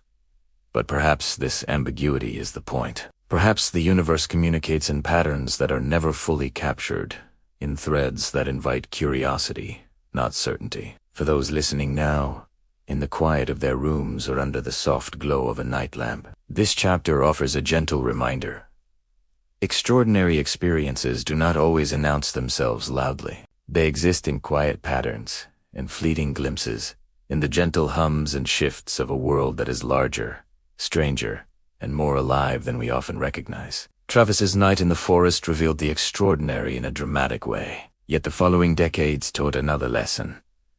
The world itself is composed of subtle signs, waiting patiently to be noticed by those who choose to observe with care, attention, and an open mind. And so, as we walk through the ordinary world, we are invited to look more closely, to listen more intently, to notice that which may otherwise go unseen. The hum of the refrigerator, the shimmer of sunlight on the floor, the strange reflection in a window, they are not mere accidents. They may be breadcrumbs, reminders that the extraordinary is never truly absent, even when hidden. They are invitations to remain curious, to honor memory, to explore wonder quietly, and to recognize that the world itself contains layers of meaning yet to be discovered. Travis Walton learned this lesson, not just from the beam of light or the mysterious craft, but from the subtle, persistent presence of the unknown in the ordinary. Every small anomaly, every fleeting sign, became a thread connecting the dramatic moment of disappearance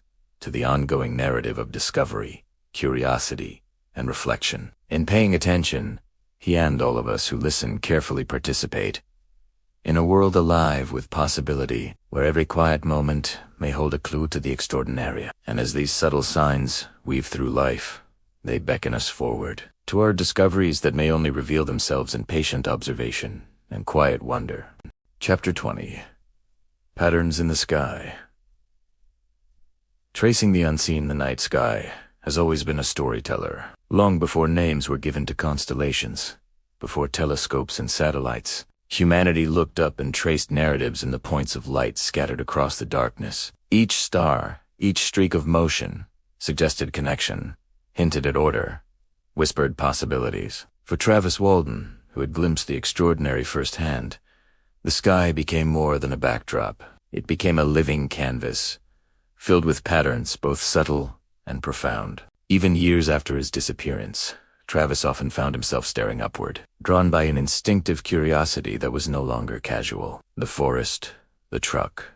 The moment the beam lifted him, these memories intertwined with the night sky, creating a web of awareness that seemed to pulse with significance. It wasn't fear or obsession. It was careful attention, a desire to witness connections between the seen and unseen. Each flicker of light, each slow drift of cloud across moonlit terrain, hinted at the possibility that the world above reflected mysteries waiting to be understood. Patterns are everywhere, but they require focus. They rarely shout. In the months following his return, Travis noticed small, seemingly insignificant alignments. A plane's path that seemed oddly parallel to a previously sighted glow. A cluster of lights over the horizon that moved in synchrony, as if obeying an unseen rhythm. Even the random satellites, when observed patiently, seemed to form a lattice, guiding the eye along invisible lines. These were not alien signals in any literal sense, but they resonated with the memory of the craft, the beam, and the surreal experience of encountering something beyond comprehension. The Apache Citrus forests, where the incident occurred, were particularly evocative in this regard. Their vast stretches of trees opened to clearings where the horizon could be seen in uninterrupted sweep. On quiet nights, when the air was still and the temperature dropped, the sky seemed to deepen, stars multiplying, constellations sharp and precise. Travis, often alone during logging trips or night drives, would pause in the cab of the truck, gaze upward, and trace shapes with his mind. Sometimes the arrangement of lights reminded him of the craft's glow, its hovering rhythm, or the pattern of movement he had witnessed that November night. The memory and the present intertwined, creating a sense of continuity between the extraordinary and the everyday. Observing the sky also cultivated patience. Celestial patterns move slowly, imperceptibly, to those who rush through life. The tiny variations of brightness, the gentle rotation of stars, the fleeting streak of a meteor, these are subtle, often missed by the casual observer. Yet for those attuned to the extraordinary, these movements become rich with narrative. Each flicker could be an echo of memory, each crossing light a silent nudge to remain aware. Travis's story had taught him that patience is not just a virtue, it is a key to noticing the extraordinary and the ordinary. Friends and family, though sometimes skeptical, began to witness this attentiveness. During evening gatherings or quiet nights at home, Travis would point out unusual formations or fleeting glows. He didn't interpret them immediately as alien or mysterious, but he encouraged observation, conversation, and curiosity. In this way, the act of watching the sky became a shared ritual, a gentle invitation to explore possibilities, and a subtle reminder that wonder exists, even without certainty. Many patterns are invisible to those who do not look carefully. A misaligned constellation might go unnoticed. A satellite might pass without remark. But Travis's experience had sharpened perception. He had seen the impossible, and now he saw hints of it everywhere. These weren't grand proclamations of proof, but quiet affirmations. The universe contains layers of reality that are perceptible only to those willing to watch, to wait, and to notice. The phenomena Travis observed in the sky were not always dramatic. Often they were gentle, subtle, easily explained by science, yet tinged with resonance. A cloud moving against the wind in a peculiar shape. A distant airplane whose lights blinked in an unusual rhythm. Sometimes, in the complete stillness of night, he would detect a shimmer across the treetops. Something that couldn't immediately be identified, but that pulled the eye and triggered memory. He learned to catalog these experiences not as proof, but as exploration. Each observation was a step closer to understanding the delicate balance between coincidence and meaning. The sky also offered perspective. Looking upward, Travis felt both small and expansive. He recalled the moment when the beam lifted him from the ground. The sheer impossibility of it, the simultaneity of fear, aibu, and curiosity. Now, under the vast expanse of stars, he could situate that experience within a larger framework. The sky became a mirror reflecting both memory and possibility. By tracing the unseen, by noting patterns that might otherwise escape attention, he was learning to interpret subtle signals that suggested that reality is broader than our immediate perception. Sometimes, during particularly clear nights, Travis noticed alignments that made him pause. Lights would cluster in sequences reminiscent of the craft's glow. A movement overhead might coincide with a distant sound on the ground. These moments were never overtly terrifying, but they carried an undeniable weight, a gentle reminder that observation is itself a form of participation in a larger, living narrative. It wasn't about confirmation. It was about over time, Travis shared this practice with a small circle of trusted observers, friends, enthusiasts, and fellow witnesses. They would gather quietly, scanning the sky with patience and attention. Binoculars or telescopes were sometimes used, but more often it was a matter of quiet presence. Conversations centered not on proving or debunking, but on noticing, comparing, and reflecting. "Did you see that?" one would ask. And even if the answer was uncertain, the act of looking, of tracing, of observing together became meaningful. Patterns in the sky are also temporal. A flash of light may reappear after months. A formation may repeat across seasons. A meteor shower may align with past memories. These temporal echoes suggested that observation is not just spatial, but also longitudinal. One must consider past, present, and potential future. Travis realized that these alignments, when documented with care, create a bridge between memory, experience, and imagination. The ordinary sky, observed persistently, transforms into a map, not of destinations, but of questions, of possibilities, of subtle recognition that something beyond comprehension might be present. Yet, there was caution. Not every light is meaningful, not every alignment significant. The human mind is wired to detect patterns, sometimes too eagerly. Travis understood that noticing patterns was not the same as interpreting them. Curiosity, not certainty, guided this process. Each observation was a gentle experiment. What does this mean to me?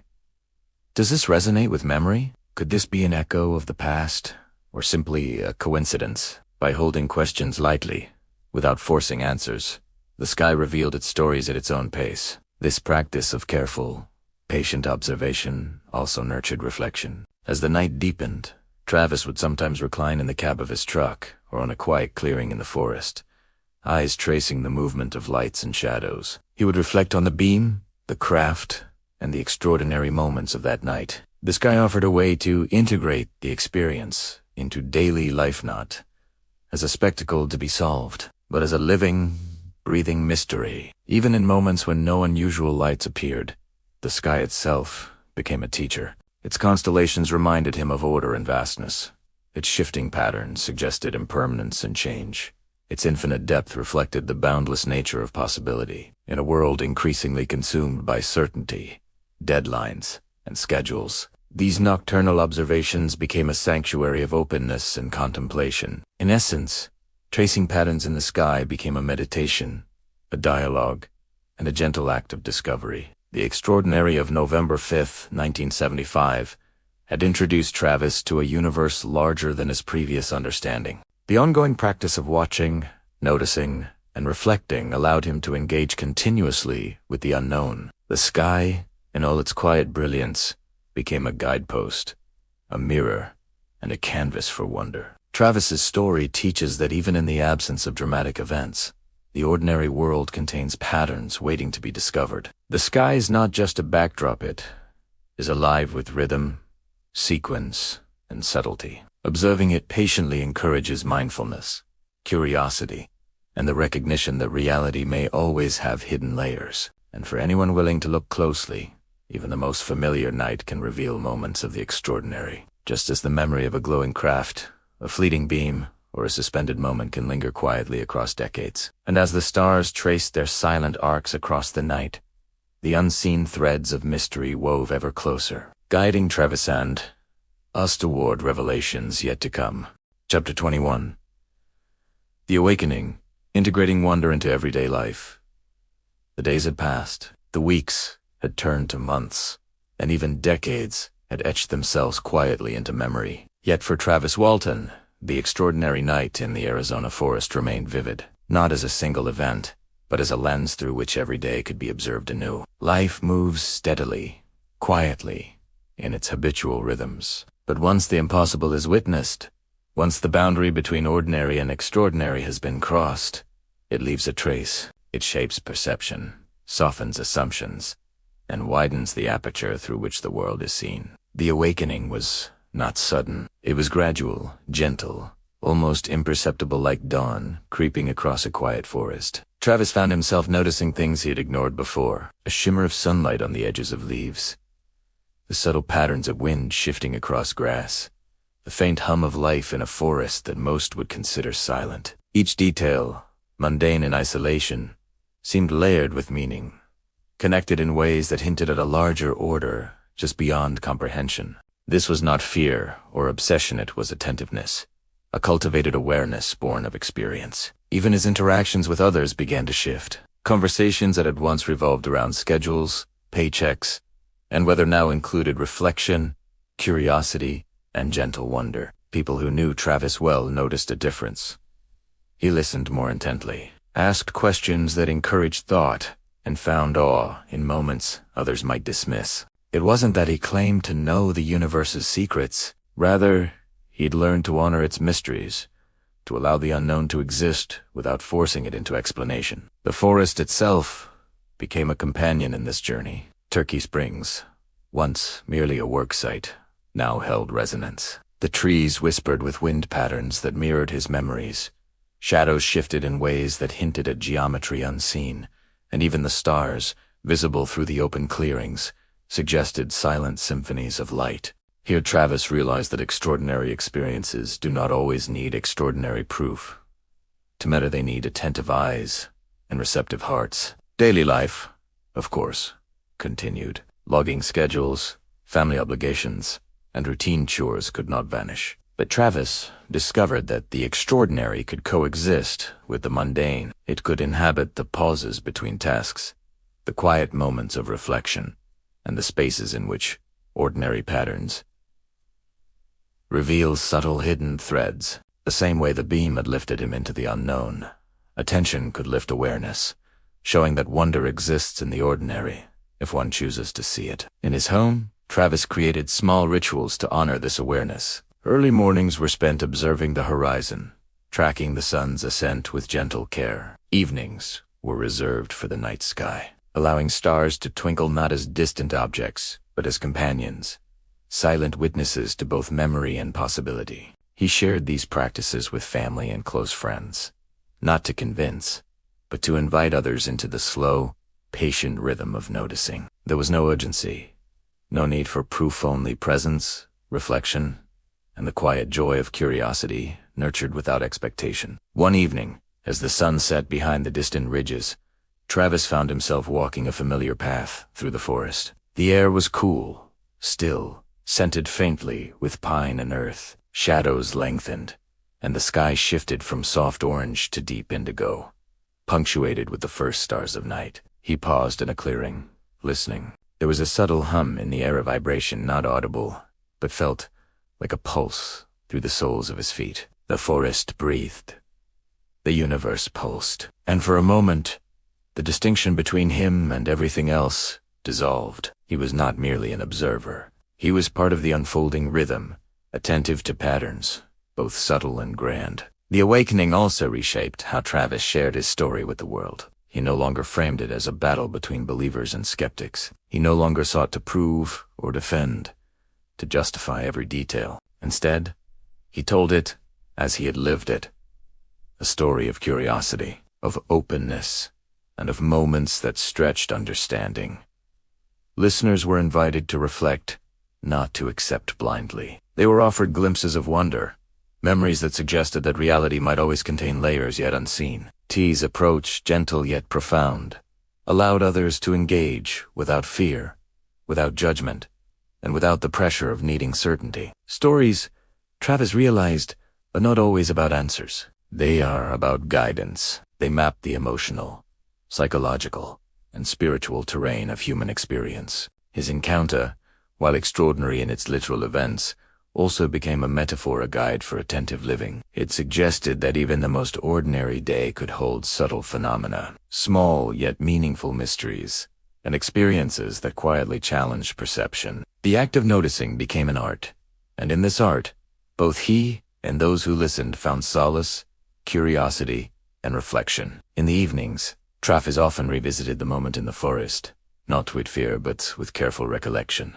He remembered the soft hum of the craft, the beam that lifted him, the small humanoids and taller beings, the bright curved room, and the sensation of being part of a larger, interconnected reality. These memories were neither burdens nor trophies, they were teachers. Each recollection informed how he moved through the world, reminding him that even the most concrete events might conceal depths unseen. Over time, Travis noticed patterns not just in the sky, but in people, in relationships, and in life itself. Curiosity guided attention, and attention revealed subtlety. Emotional undercurrents, fleeting glances, small gestures all became threads in an intricate tapestry. He observed that when one cultivates awareness without expectation, the ordinary begins to hum with significance. This was the ultimate integration, learning to inhabit both the known and the unknown, the factual and the mysterious, the ordinary and the extraordinary,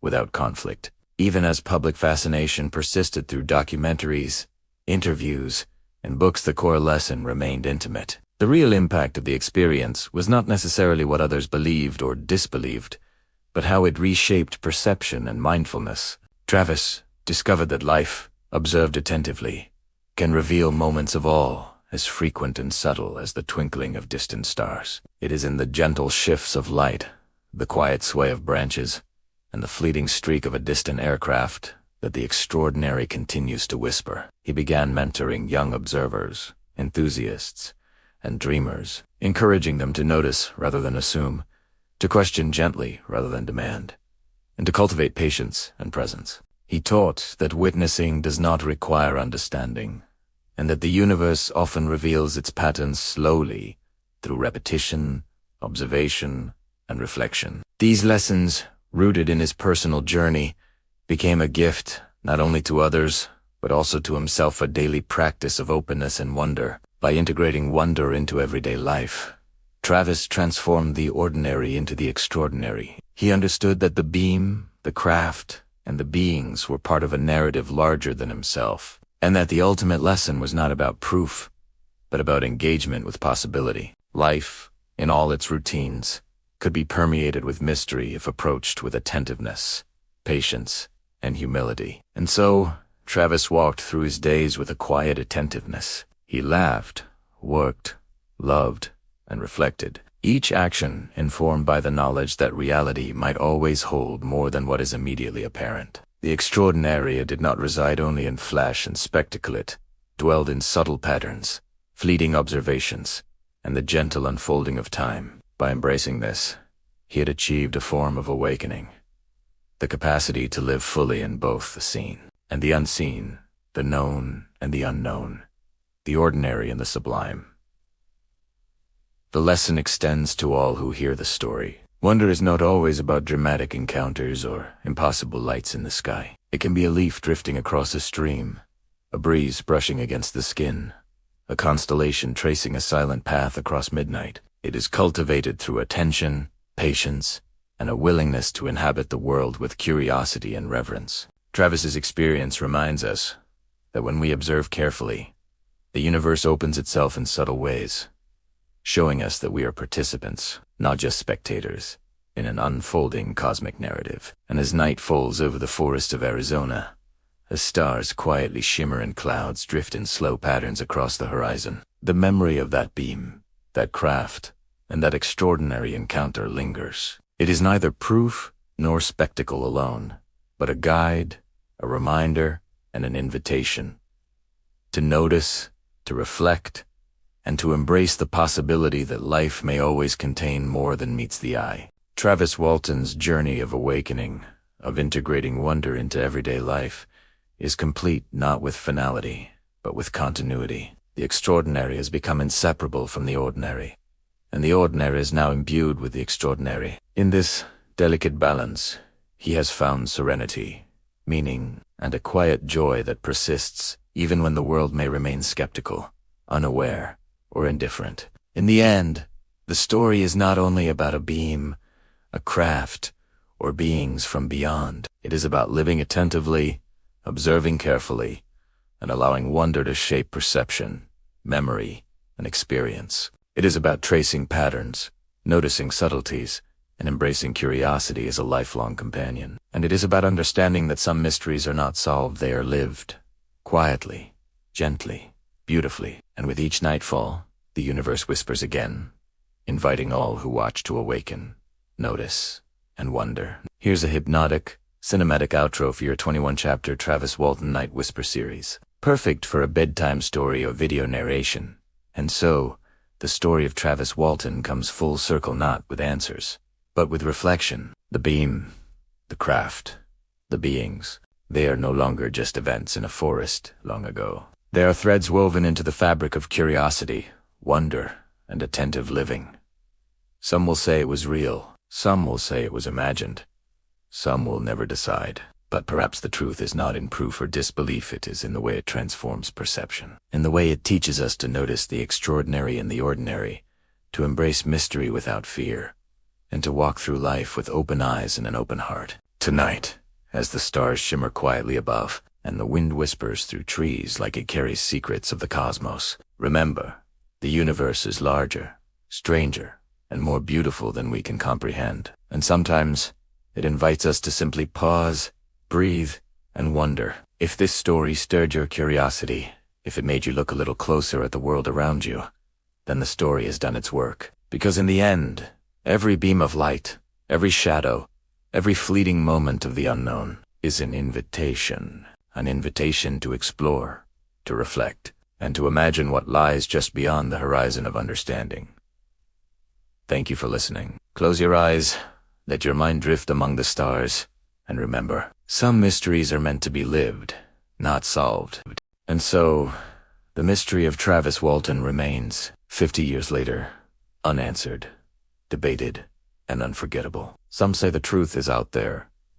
Others say it is buried in human imagination. But one thing is certain. The story challenges how we see the unknown, reminding us that sometimes the universe is far bigger and stranger than we can comprehend. Pause 2 to 3 sec.